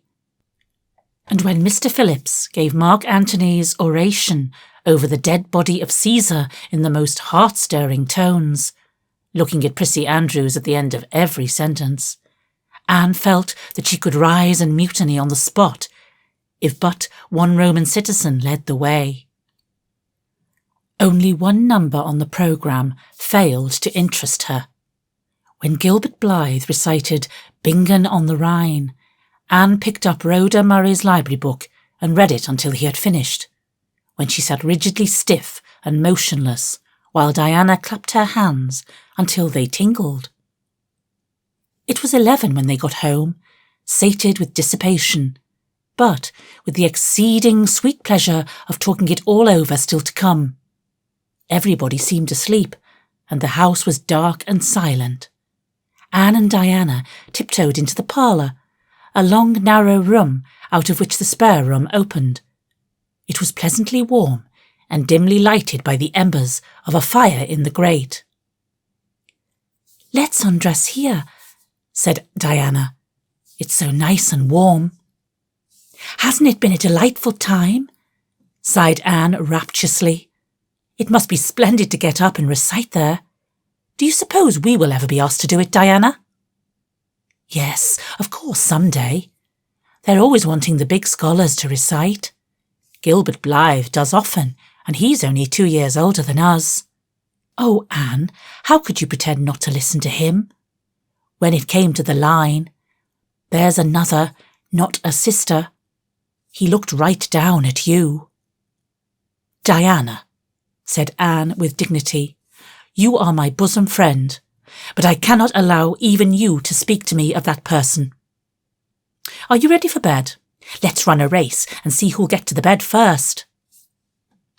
The suggestion appealed to Diana. The 2 little white-clad figures flew down the long room, through the spare room door, and bounded on the bed at the same moment. And then something moved beneath them. There was a gasp and a cry, and somebody said in muffled accents, "Merciful goodness!" Anne and Diana were never able to tell just how they got off that bed and out of the room. They only knew that, after one frantic rush, they found themselves tiptoeing shiveringly upstairs. Oh, who was it? What was it?" whispered Anne, her teeth chattering with cold and fright. "It was Aunt Josephine," said Diana, gasping with laughter. "Oh, Anne, it was Aunt Josephine. However, she came to be there. Oh, and I know she will be furious. It's dreadful. It's really dreadful. But did you ever know anything so funny, Anne?" "Who is your Aunt Josephine?" "She's father's aunt, and she lives in Charlottetown. She's awfully old. 70 anyhow, and I don't believe she was ever a little girl. We were expecting her out for a visit, but not so soon. She's awfully prim and proper, and she'll scold dreadfully about this, I know. Well, we'll have to sleep with Minnie May, and you can't think how she kicks." Miss Josephine Barry did not appear at the early breakfast the next morning. Mrs. Barry smiled kindly at the 2 little girls. "Did you have a good time last night? I tried to stay awake until you came home, for I wanted to tell you Aunt Josephine had come, and that you would have to go upstairs after all. But I was so tired I fell asleep. I hope you didn't disturb your aunt, Diana." Diana preserved a discreet silence, but she and Anne exchanged furtive smiles of guilty amusement across the table. Anne hurried home after breakfast and so remained in blissful ignorance of the disturbance which presently resulted in the Barry household until the late afternoon, when she went down to Mrs. Lynde's on an errand for Marilla. "So you and Diana nearly frightened poor old Miss Barry to death last night," said Mrs. Lynde severely, but with a twinkle in her eye. "Mrs. Barry was here a few minutes ago on her way to Carmody. She's feeling real worried over it. Old Miss Barry was in a terrible temper when she got up this morning, and Josephine Barry's temper is no joke, I can tell you that. She wouldn't speak to Diana at all." "It wasn't Diana's fault," said Anne contritely. "It was mine. I suggested racing to see who would get into bed first." "I knew it," said Mrs. Lynde, with the exultation of a correct guesser. "I knew that idea came out of your head. Well, it's made a nice lot of trouble, that's what. Old Miss Barry came out to stay for a month, but she declares she won't stay another day and is going right back to town tomorrow, Sunday, and all as it is. She'd have gone today if they could have taken her. She had promised to pay for a quarter's music lessons for Diana, but now she is determined to do nothing at all for such a tomboy. Oh, I guess they had a lively time of it there this morning. The Barrys must feel cut up. Old Miss Barry is rich, and they'd like to keep on the good side of her. Of course, Mrs. Barry didn't say just that to me, but I'm a pretty good judge of human nature, that's what." "I'm such an unlucky girl," mourned Anne. "I'm always getting into scrapes myself and getting my best friends, people I'd shed my heart's blood for, into them too. Can you tell me why it is so, Mrs. Lynde?" "It's because you're too heedless and impulsive, child, that's what. You never stop to think. Whatever comes into your head to say or do, you say it or do it without a moment's reflection." "Oh, but that's the best of it," protested Anne. "Something just flashes into your mind, so exciting, and you must out with it. If you stop to think it over, you'll spoil it all. Haven't you ever felt that yourself, Mrs. Lynde?" No, Mrs. Lynde had not. She shook her head sagely. "You must learn to think a little, Anne, that's what. The proverb you need to go by is, 'Look before you leap,' especially into spare-room beds." Mrs. Lynde laughed comfortably over her mild joke, but Anne remained pensive. She saw nothing to laugh at in the situation, which to her eyes appeared very serious. When she left Mrs. Lynde's, she took her way across the crusted fields to Orchard Slope. Diana met her at the kitchen door. "Your Aunt Josephine was very cross about it, wasn't she?"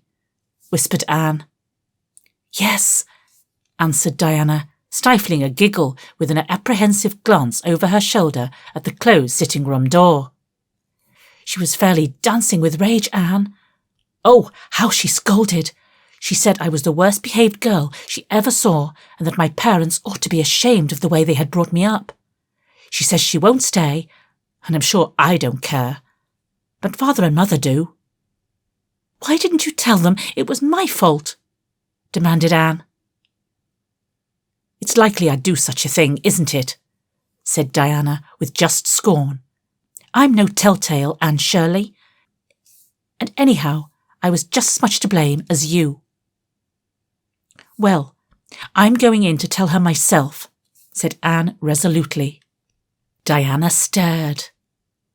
"Anne Shirley, you'd never. Why, she'll eat you alive." "Don't frighten me any more than I am frightened," implored Anne. "I'd rather walk up to a cannon's mouth. But I've got to do it, Diana. It was my fault, and I've got to confess. I've had practice in confessing, fortunately." "Well, she's in the room," said Diana. "You can go in if you want to. I wouldn't dare. And I don't believe you'll do a bit of good." With this encouragement, Anne bearded the lion in its den, that is to say, walked resolutely up to the sitting-room door and knocked faintly. A sharp "Come in" followed. Miss Josephine Barry, thin, prim and rigid, was knitting fiercely by the fire, her wrath quite unappeased and her eyes snapping through her gold-rimmed glasses. She wheeled around in her chair, expecting to see Diana, and beheld a white-faced girl whose great eyes were brimmed up with a mixture of desperate courage and shrinking terror. "Who are you?" demanded Miss Josephine Barry without ceremony. "I'm Anne of Green Gables," said the small visitor tremulously, clasping her hands with a characteristic gesture, "and I've come to confess, if you please." "Confess what?" "That it was all my fault about jumping into bed on you last night. I suggested it. Diana would never have thought of such a thing, I am sure. Diana is a very ladylike girl, Miss Barry, so you must see how unjust it is to blame her." "Oh, I must, hey? I rather think Diana did her share of the jumping at least. Such carryings on in a respectable house." "But we were only in fun," persisted Anne. "I think you ought to forgive us, Miss Barry, now that we've apologised. And anyhow, please forgive Diana and let her have her music lessons. Diana's heart is set on her music lessons, Miss Barry. And I know too well what it is to set your heart on a thing and not get it. If you must be cross with anyone, be cross with me. I've been so used in my early days to having people cross at me that I can endure it much better than Diana can." Much of the snap had gone out of the old lady's eyes by this time, and was replaced by a twinkle of amused interest. But she still said severely, "I don't think it is any excuse for you that you were only in fun. Little girls never indulged in that kind of fun when I was young. You don't know what it is to be awakened out of a sound sleep, after a long and arduous journey, by two great girls coming bounced down on you." "I don't know, but I can imagine," said Anne, eagerly. "I'm sure it must have been very disturbing. But then, there is our side of it too. Have you any imagination, Miss Barry? If you have, just put yourself in our place. We didn't know there was anybody in that bed, and you nearly scared us to death. It was simply awful the way we felt. And then we couldn't sleep in the spare room after being promised. I suppose you are used to sleeping in spare rooms, but just imagine what you would feel like if you were a little orphan girl who had never had such an honour." All the snap had gone by this time. Miss Barry actually laughed, a sound which caused Diana, waiting in speechless anxiety in the kitchen outside, to give a great gasp of relief. "I'm afraid my imagination is a little rusty. It's so long since I used it," she said. "I dare say your claim to sympathy is just as strong as mine. It all depends on the way we look at it. Sit down here and tell me about yourself." "I am very sorry, I can't," said Anne firmly. "I would like to, because you seem like an interesting lady, and you might even be a kindred spirit, although you don't look very much like it. But it is my duty to go home to Miss Marilla Cuthbert. Miss Marilla Cuthbert is a very kind lady who has taken me to bring up properly. She is doing her best, but it is very discouraging work. You must not blame her because I jumped on the bed. But before I go, I do wish you would tell me if you would forgive Diana and stay just as long as you meant to in Avonlea." "I think perhaps I will if you will come over and talk to me occasionally," said Miss Barry. That evening, Miss Barry gave Diana a silver bangle bracelet and told the senior members of the household that she had unpacked her valise. "I've made up my mind to stay simply for the sake of getting better acquainted with that Anne girl," she said frankly. "She amuses me, and at my time of life an amusing person is a rarity." Marilla's only comment when she heard the story was, "I told you so." This was for Matthew's benefit. Miss Barry stayed her month out and over. She was a more agreeable guest than usual, for Anne kept her in good humour. They became firm friends. When Miss Barry went away, she said, Remember, you Anne girl, when you come to town you're to visit me, and I'll put you in my very sparest spare-room bed to sleep." Miss Barry was a kindred spirit after all, Anne confided to Marilla. "You wouldn't think so to look at her, but she is. You don't find it right out at first, as in Matthew's case, but after a while you come to see it. Kindred spirits are not so scarce as I used to think. It's splendid to find out there are so many of them in the world."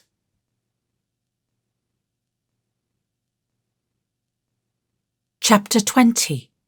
A Good Imagination Gone Wrong. Spring had come once more to Green Gables. The beautiful, capricious, reluctant Canadian spring, lingering along through April and May in a succession of sweet, fresh, chilly days, with pink sunsets and miracles of resurrection and growth. The maples in Lover's Lane were red-budded, and little curly ferns pushed up around the Dryad's bubble. Away up in the barrens, behind Mr Silas Sloane's place, the mayflowers blossomed out, pink and white stars of sweetness under their brown leaves.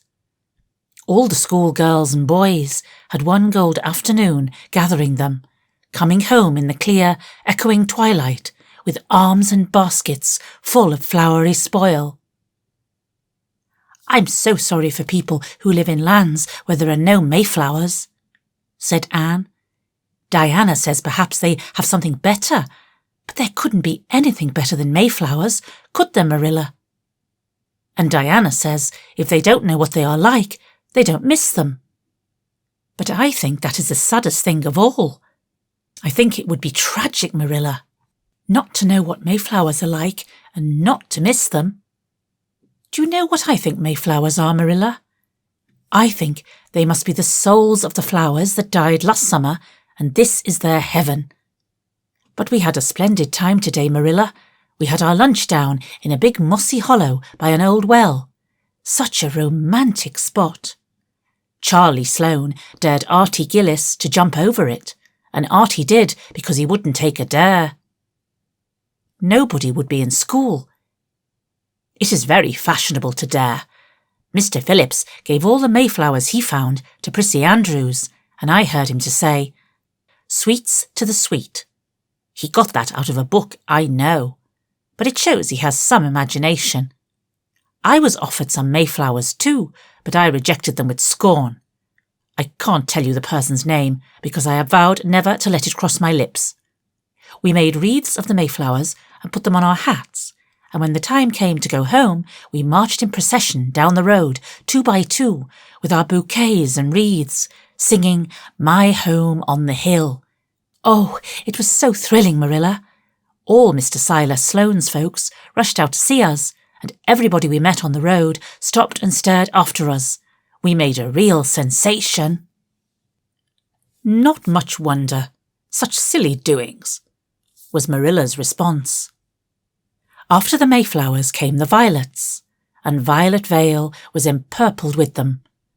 Anne walked through it on her way to school with reverent steps and worshipping eyes, as if she trod on holy ground. "Somehow," she told Diana, "when I'm going through here, I don't really care whether anybody gets ahead of me in class or not. But when I'm up in school, it's all different, and I care as much as ever. There's such a lot of different Annes in me. I sometimes think that is why I'm such a troublesome person. If I was just the one Anne, it would be ever so much more comfortable. But then it wouldn't be half so interesting."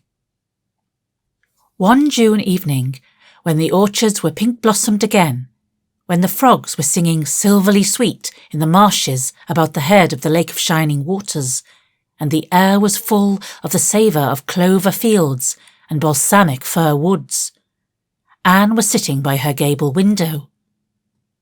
She had been studying her lessons, but it had grown too dark to see the book, so she had fallen into wide-eyed reverie, looking out past the boughs of the Snow Queen, once more bestarred with its tufts of blossom.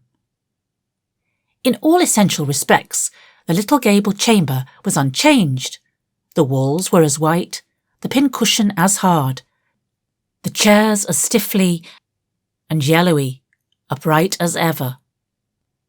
Yet the whole character of the room was altered. It was full of a new vital, pulsing personality that seemed to pervade it and to be quite independent of schoolgirl books and dresses and ribbons, and even of the cracked blue jug full of apple blossoms on the table. It was as if all the dreams, sleeping and waking, of its vivid occupant had taken a visible, although unmaterial form, and had tapestried the bare room with splendid filmy tissues of rainbow and moonshine. Presently Marilla came briskly in with some of Anne's freshly ironed school aprons. She hung them over a chair and sat down with a short sigh. She had had one of her headaches that afternoon, and although the pain had gone, she felt weak and tuckered out, as she expressed it. Anne looked at her with eyes limpid with sympathy. "I do truly wish I could have had the headache in your place, Marilla. I would have endured it joyfully for your sake." "I guess you did your part in attending to the work and letting me rest," said Marilla. "You seem to have got on fairly well and made fewer mistakes than usual. Of course, it wasn't exactly necessary to starch Matthew's handkerchiefs. And most people, when they put a pie in the oven to warm up for dinner, take it out and eat it when it gets hot, instead of leaving it to be burnt to a crisp. But that doesn't seem to be your way, evidently." Headaches always left Marilla somewhat sarcastic. "Oh, I'm so sorry," said Anne, penitently. "I never thought about that pie from the moment I put it in the oven till now, although I felt instinctively that there was something missing on the dinner table. I was firmly resolved, when you left me in charge this morning, not to imagine anything, but keep my thoughts on facts. I did pretty well until I put the pie in, and then an irresistible temptation came to me to imagine I was an enchanted princess shut up in a lonely tower with a handsome knight riding to my rescue on a coal-black steed. So that is how I came to forget the pie. I didn't know I starched the handkerchiefs. All the time I was ironing, I was trying to think of a name for a new island Diana and I have discovered up the brook. It's the most ravishing spot, Marilla. There are 2 maple trees on it, and the brook flows right around it. At last it struck me that it would be splendid to call it Victoria Island, because we found it on the Queen's birthday. Both Diana and I are very loyal. But I'm sorry about that pie and the handkerchiefs. I wanted to be extra good today because it's an anniversary. Do you remember what happened this day last year, Marilla?" "No, I can't think of anything special." "Oh, Marilla, it was the day I came to Green Gables. I shall never forget it. It was a turning point in my life. Of course, it wouldn't seem so important to you. I've been here for a year and I've been so happy. Of course, I've had my troubles, but one can live down troubles. Are you sorry you kept me, Marilla?" "No, I can't say I'm sorry," said Marilla, who sometimes wondered how she could have lived before Anne came to Green Gables. "No, not exactly sorry. If you finish your lessons, Anne, I want you to run over and ask Mrs. Barry if she'll lend me Diana's apron pattern." "Oh, it's too dark," cried Anne. "Too dark? Why, it's only twilight. And goodness knows you've gone over often enough after dark." "I'll go over early in the morning," said Anne eagerly. "I'll get up at sunrise and go over, Marilla." "What has got into your head now, Anne Shirley? I want that pattern to cut out your new apron this evening. Go at once and be smart too." "I'll have to go around by the road then," said Anne, taking up her hat reluctantly. "Go by the road and waste half an hour? I'd like to catch you." "I can't go through the haunted wood, Marilla," cried Anne desperately. Marilla stared. "The haunted wood? Are you crazy? What under the canopy is the haunted wood?" "The spruce wood over the brook," said Anne in a whisper. "Fiddlesticks! There is no such thing as a haunted wood anywhere. Who has been telling you such stuff?" "Nobody," confessed Anne. "Diana and I just imagined the wood was haunted. All the places around here are so commonplace. We just got this up for our own amusement. We began it in April. A haunted wood is so very romantic, Marilla. We chose the spruce grove because it's so gloomy. Oh, we have imagined the most harrowing things. There's a white lady walks along the brook just about this time of night and wrings her hands and utters wailing cries. She appears when there is to be a death in the family, and the ghost of a little murdered child haunts the corner up by Idlewild. It creeps up behind you and lays its cold fingers on your hand, so. Oh, Marilla, it gives me a shudder to think of it. And there's a headless man stalks up and down the path, and skeletons glower at you between the boughs. Oh, Marilla, I wouldn't go through the haunted wood after dark now for anything. I'd be sure that white things would reach out from behind the trees and grab me." "Did you ever hear the like?" ejaculated Marilla, who had listened in dumb amazement. "Anne Shirley, do you mean to tell me you believe all that wicked nonsense of your own imagination?" "Not believe exactly," faltered Anne. "At least, I don't believe it in daylight. But after dark, Marilla, it's different. That is when ghosts walk." "There are no such things as ghosts, Anne." "Oh, but there are, Marilla," cried Anne eagerly. "I know people who have seen them, and they are respectable people. Charlie Sloane says that his grandmother saw his grandfather driving home the cows one night after he'd been buried for a year. You know Charlie Sloane's grandmother wouldn't tell a story for anything. She's a very religious woman. And Mrs. Thomas's father was pursued home one night by a lamb of fire with its head cut off, hanging by a strip of skin. He said he knew it was the spirit of his brother and that it was a warning he would die within 9 days. He didn't, but he died 2 years after, so you can see it was really true. And Ruby Gillis says—" "Anne Shirley," interrupted Marilla firmly, "I never want to hear you talking in this fashion again. I've had my doubts about that imagination of yours right along, and if this is going to be the outcome of it, I won't countenance any such doings. You'll go right over to Barry's, and you'll go through that spruce grove, just for a lesson and a warning to you, and never let me hear a word out of your head about haunted woods again." Anne might plead and cry as she liked, and did, for her terror was very real. Her imagination had run away with her, and she held the spruce grove in mortal dread after nightfall. But Marilla was inexorable. She marched the shrinking ghost-seer down to the spring and ordered her to proceed straight away over the bridge and into the dusky retreats of wailing ladies and headless spectres beyond.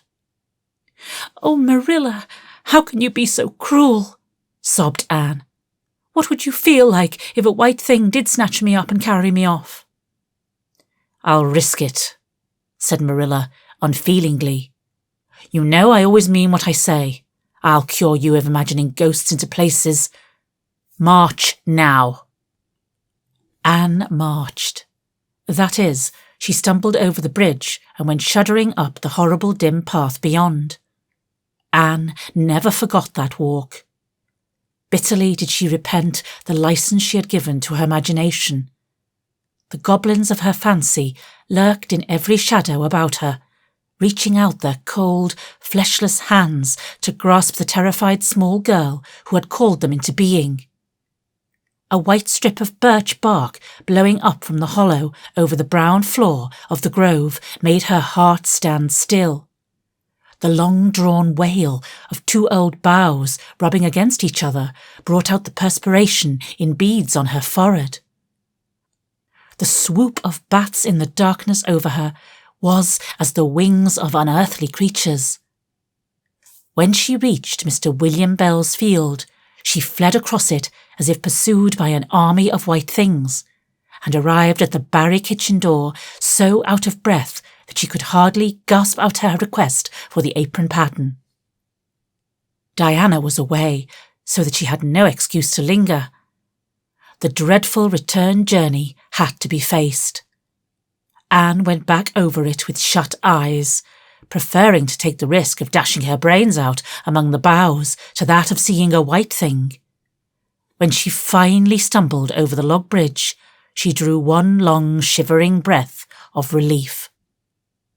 "Well, so nothing caught you?" said Marilla unsympathetically. "Oh, Marilla," chattered Anne, "I'll be contented with commonplaces after this."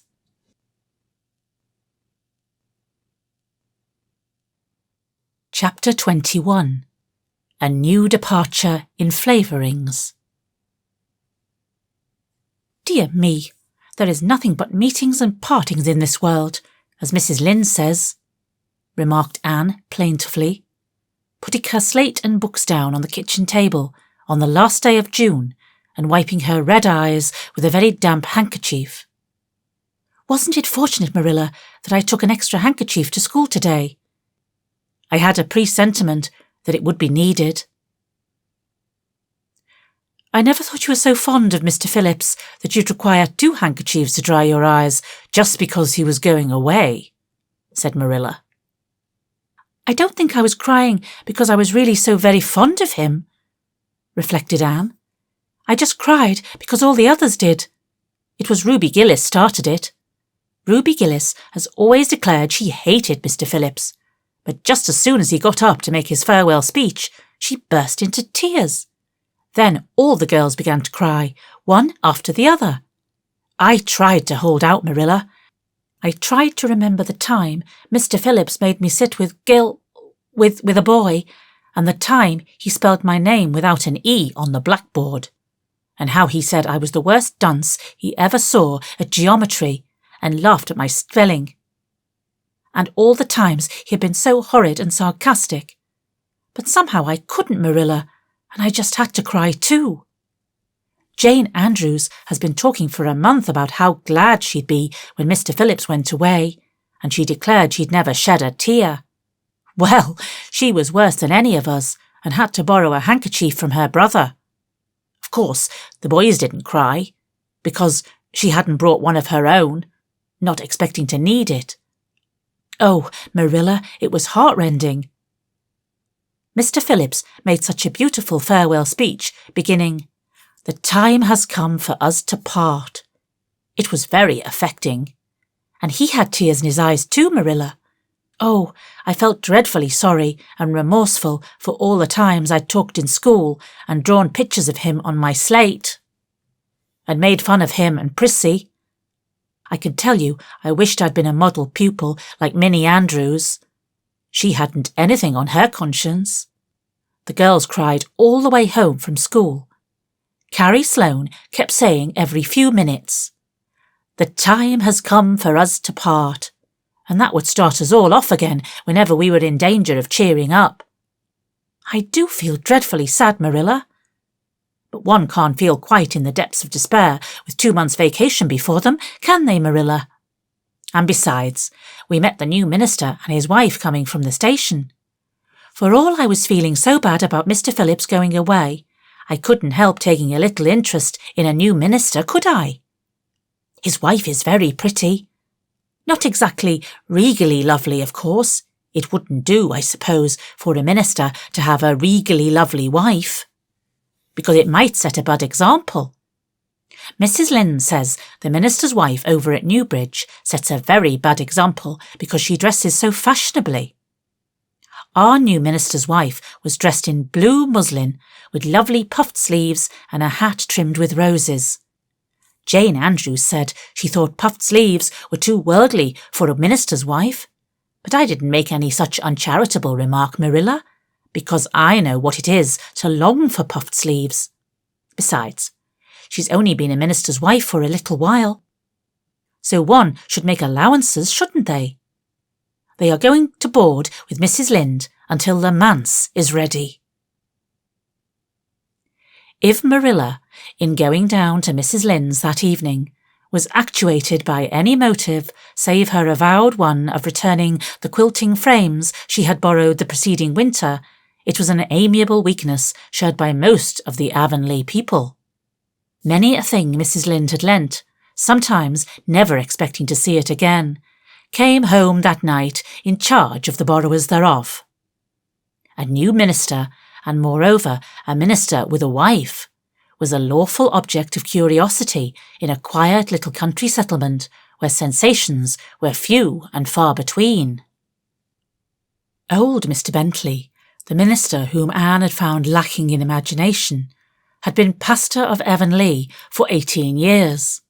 He was a widower when he came, and a widower he remained, despite the fact that gossip regularly married him to this, that, or the other one every year of his sojourn. In the preceding February he had resigned his charge and departed amid the regrets of his people, most of whom had the affection born of a long intercourse for their good old minister, in spite of his shortcomings as an orator.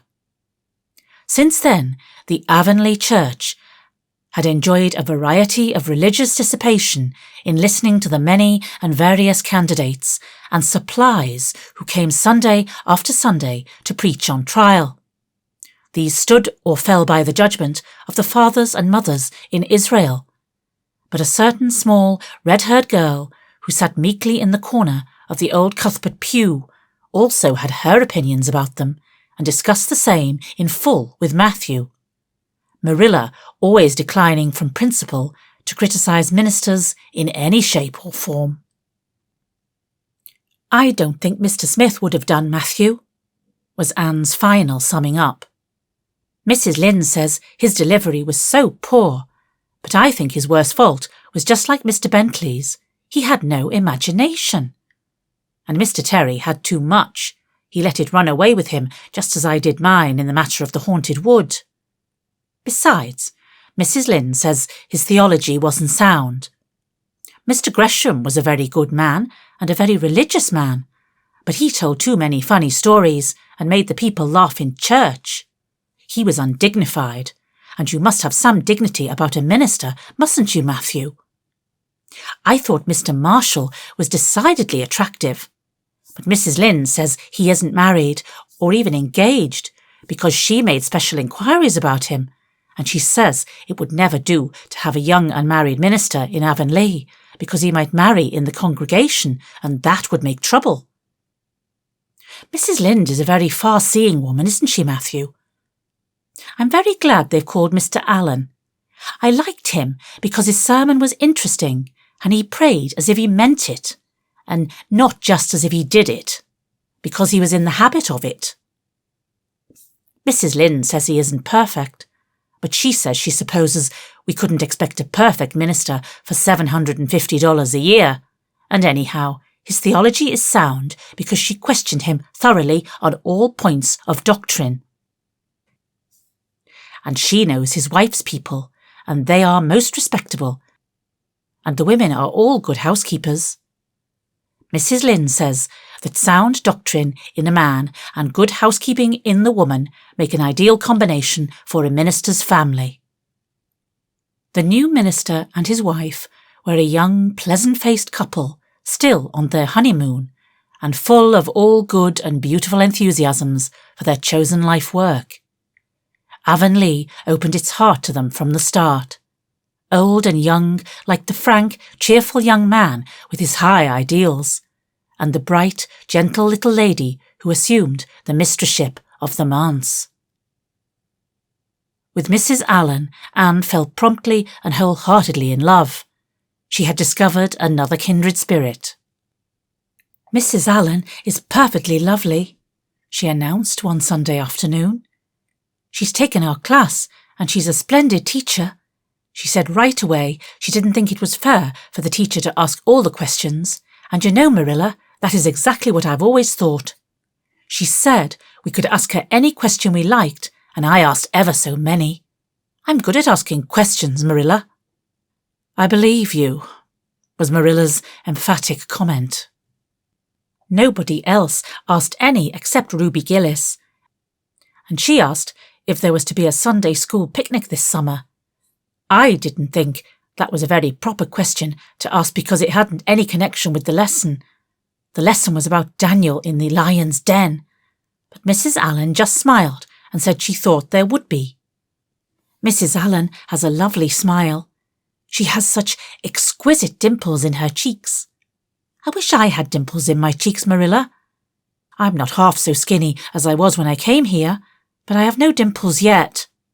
If I had, perhaps I could influence people for good. Mrs. Allen said we ought always to try to influence other people for good. She talked so nice about everything. I never knew before that religion was such a cheerful thing. I always thought it was kind of melancholy, but Mrs. Allen's isn't. And I'd like to be a Christian if I could be one like her. I wouldn't want to be one like Mr. Superintendent Bell. It's very naughty of you to speak so about Mr. Bell, said Marilla severely.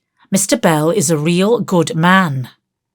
Oh, of course he's good, agreed Anne. But he doesn't seem to get any comfort out of it. If I could be good, I'd dance and sing all day because I was glad of it. I suppose Mrs. Allen is too old to dance and sing, and of course it wouldn't be dignified in a minister's wife. But I can just feel she's glad she's a Christian, and that she'd be one even if she could get to heaven without it. I suppose we must have Mr. and Mrs. Allen up to tea some day soon, said Marilla reflectively.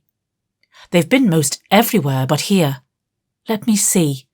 Next Wednesday would be a good time to have them. But don't say a word to Matthew about it, for if he knew they were coming, he'd find some excuse to be away that day. He's got so used to Mr. Bentley, he didn't mind him, but he's going to find it hard to get acquainted with a new minister, and a new minister's wife will frighten him to death. I'll be as secret as the dead, assured Anne. But oh, Marilla, will you let me make a cake for the occasion? I'd love to do something for Mrs. Allen, and you know I can make a pretty good cake by this time. You can make a layer cake, promised Marilla. Monday and Tuesday, great preparations went on at Green Gables. Having the minister and his wife to tea was a serious and important undertaking, and Marilla was determined not to be eclipsed by any of the Avonlea housekeepers. Anne was wild with excitement and delight. She talked it over with Diana Tuesday night in the twilight, as they sat on the big red stones by the Dryad's bubble and made rainbows in the water with little twigs dipped in fir balsam. Everything is ready, Diana, except my cake, which I'm to make in the morning, and the baking powder biscuits, which Marilla will make just before tea time.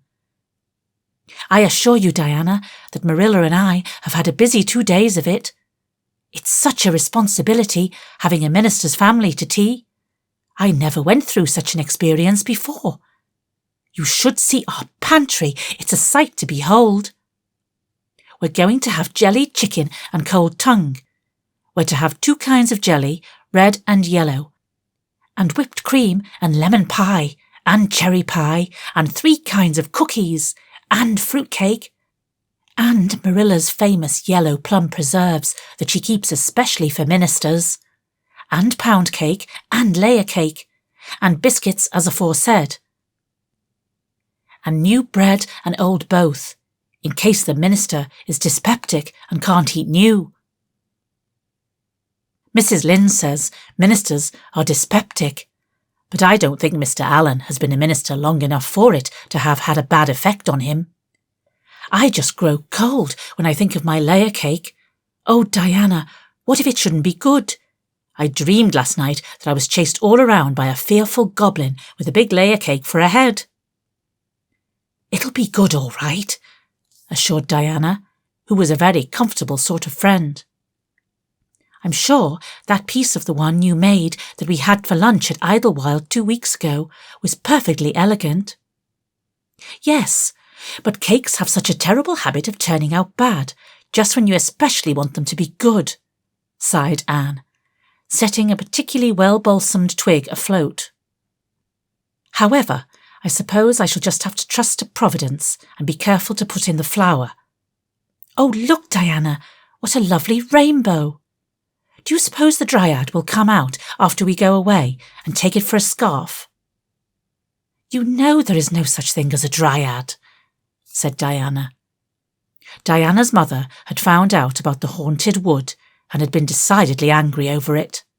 As a result, Diana had abstained from any further imitative flights of imagination and did not think it prudent to cultivate a spirit of belief even in harmless Dryads. "But it's so easy to imagine there is," said Anne. "Every night before I go to bed, I look out of my window and wonder if the Dryad is really sitting here, combing her locks with the spring for a mirror. Sometimes I look for her footprints in the dew in the morning. Oh, Diana, don't give up your faith in the Dryad." Wednesday morning came. Anne got up at sunrise because she was too excited to sleep. She had caught a severe cold in the head by reason of her dabbling in the spring on the preceding evening. But nothing short of absolute pneumonia could have quenched her interest in culinary matters that morning. After breakfast, she proceeded to make her cake. When she finally shut the oven door upon it, she drew a long breath. "I'm sure I haven't forgotten anything this time, Marilla. But do you think it will rise? Just suppose perhaps the baking powder isn't good. I used it out of the new can, and Mrs. Lynde says you can never be sure of getting good baking powder nowadays when everything is so adulterated. Mrs. Lynde says the government ought to take the matter up, but she says we'll never see the day when a Tory government will do that. Marilla, what if that cake doesn't rise?" "We'll have plenty without it," was Marilla's unimpassioned way of looking at the subject. The cake did rise, however, and came out of the oven as light and feathery as golden foam. Anne, flushed with delight, clapped it together with layers of ruby jelly, and in imagination saw Mrs. Allen eating it and possibly asking for another piece. "You'll be using the best tea set, of course, Marilla," she said. "Can I fix the table with ferns and wild roses?" "I think that's all nonsense," sniffed Marilla. "In my opinion, it's the eatables that matter and not flummery decorations." "Mrs. Barry had her table decorated," said Anne, who was not entirely guiltless of the wisdom of the serpent, "and the minister paid her an elegant compliment. He said it was a feast for the eye as well as the palate." "Well, do as you like," said Marilla, who was quite determined not to be surpassed by Mrs. Barry or anybody else. "Only mind you leave enough room for the dishes and the food." Anne laid herself out to decorate in a manner and after a fashion that should leave Mrs. Barry's nowhere. Having abundance of roses and ferns and a very artistic taste of her own, she made that tea table such a thing of beauty that when the minister and his wife sat down to it, they exclaimed in chorus over its loveliness. "It's Anne's doing," said Marilla, grimly just, and Anne felt that Mrs. Allen's approving smile was almost too much happiness for this world. Matthew was there, having been inveigled into the party only goodness and Anne knew how.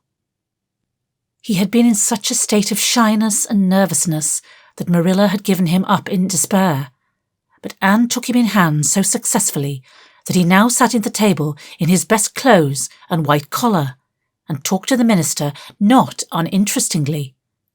He never said a word to Mrs. Allen, but that perhaps was not to be expected. All went merry as a marriage bell until Anne's layer cake was passed. Mrs. Allen, having already been helped to a bewildering variety, declined it. But Marilla, seeing the disappointment on Anne's face, said smilingly, "Oh, you must take a piece of this, Mrs. Allen. Anne made it on purpose for you." "In that case, I must sample it," laughed Mrs. Allen, helping herself to a plump triangle, as did also the minister and Marilla. Mrs. Allen took a mouthful of hers, and a most peculiar expression crossed her face. Not a word did she say, however, but steadily ate away at it. Marilla saw the expression and hastened to taste the cake. "Anne Shirley," she exclaimed, "what on earth did you put into that cake?" "Nothing but what the recipe said, Marilla," cried Anne with a look of anguish. "Oh, isn't it all right?" "All right? It's simply horrible. Mr. Allen, don't try to eat it. Anne, taste it yourself. What flavouring did you use?" "Vanilla," said Anne, her face scarlet with mortification after tasting the cake. "Only vanilla. Oh, Marilla, it must have been the baking powder. I had my suspicions of that baking powder, fiddlesticks. Go and bring me the bottle of vanilla you used." Anne fled to the pantry and returned with a small bottle partially filled with a brown liquid and labelled yellowy, "Best vanilla." Marilla took it, uncorked it, smelled it. "Mercy on us, Anne, you flavoured that cake with anodyne liniment. I broke the liniment bottle last week and poured what was left into an old empty vanilla bottle. I suppose it's partly my fault. I should have warned you. But for pity's sake, why couldn't you have smelled it?" Anne dissolved into tears under this double disgrace. "I couldn't. I had such a cold." And with this she fairly fled to the gabled chamber, where she cast herself on the bed and wept as one who refuses to be comforted. Presently, a light step sounded on the stairs, and somebody entered the room. "Oh, Marilla," sobbed Anne, without looking up. "I'm disgraced forever. I shall never be able to live this down. It will get out. Things always do get out in Avonlea. Diana will ask me how my cake turned out, and I shall have to tell her the truth. I shall always be pointed at as the girl who flavoured a cake with anodyne liniment. Gil, the boys at school, will never get over laughing at it. Oh, Marilla, if you have a spark of Christian pity, don't tell me that I must go down and wash the dishes after this. I'll wash them when the minister and his wife are gone. But I cannot ever look Mrs. Allen in the face again. Perhaps she'll think I tried to poison her. Mrs. Lynde says she knows an orphan girl who tried to poison her benefactor. But the liniment isn't poisonous. It's meant to be taken internally, although not in cakes. Won't you tell Mrs. Allen so, Marilla?" "Suppose you jump up and tell her so yourself," said a merry voice. Anne flew up to find Mrs. Allen standing by her bed, surveying her with laughing eyes. "My dear little girl, you mustn't cry like this," she said, genuinely disturbed by Anne's tragic face. "Why, it's all just a funny mistake that anybody might make." "Oh, no, it takes me to make such a mistake," said Anne forlornly. "And I wanted to have that cake so nice for you, Mrs. Allen." "Yes, I know, dear, and I assure you I appreciate your kindness and thoughtfulness just as much as if it had turned out all right. Now, you mustn't cry any more, but come down with me and show me your flower garden. Miss Cuthbert tells me you have a little plot all your own. I want to see it, for I'm very much interested in flowers." Anne permitted herself to be led down and comforted, reflecting that it was really providential that Mrs. Allen was a kindred spirit. Nothing more was said about the liniment cake, and when the guests went away, Anne found that she had enjoyed the evening more than could have been expected, considering that terrible incident. Nevertheless, she sighed deeply. "Marilla, isn't it nice to think that tomorrow is a new day with no mistakes in it yet?" "I'll warrant you'll make plenty in it," said Marilla. "I never saw your beat for making mistakes, Anne." "Yes, and well I know it," admitted Anne mournfully. "But have you ever noticed one encouraging thing about me, Marilla? I never make the same mistake twice." I don't know as that much benefit when you're always making new ones. Oh, don't you see, Marilla? There must be a limit to the mistakes one person can make, and when I get to the end of them, then I'll be through with them. That's a very comforting thought. Well, you'd better go and give that cake to the pigs, said Marilla. It isn't fit for any human to eat. Not even Jerry Boyt.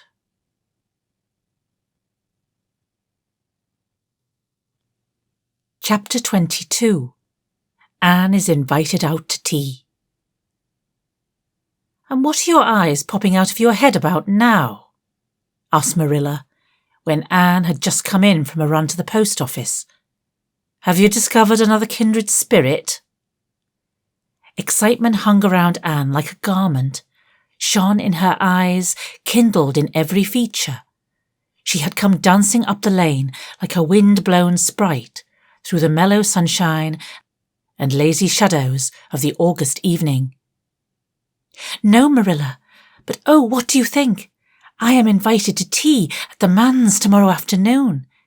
Mrs. Allen left the letter for me at the post office. Just look at it, Marilla. Miss Anne Shirley, Green Gables. That is the first time I was ever called Miss. Such a thrill as it gave me. I shall cherish it forever among my choicest treasures. Mrs. Allen told me she meant to have all the members of her Sunday school class to tea in turn, said Marilla, regarding the wonderful event very coolly. You needn't get in such a fever over it. Do learn to take things calmly, child. For Anne, to take things calmly would have been to change her nature. All spirit and fire and dew as she was, the pleasures and pains of life came to her with trebled intensity. Marilla felt this and was vaguely troubled over it, realizing that the ups and downs of existence would probably bear hardly on this impulsive soul, and not sufficiently understanding that the equally great capacity for delight might more than compensate. Therefore, Marilla conceived it to be her duty to drill Anne into a tranquil uniformity of disposition, as impossible and alien to her as to a dancing sunbeam in one of the brook shallows. She did not make much headway, as she sorrowfully admitted to herself. The downfall of some dear hope or plan plunged Anne into deeps of affliction.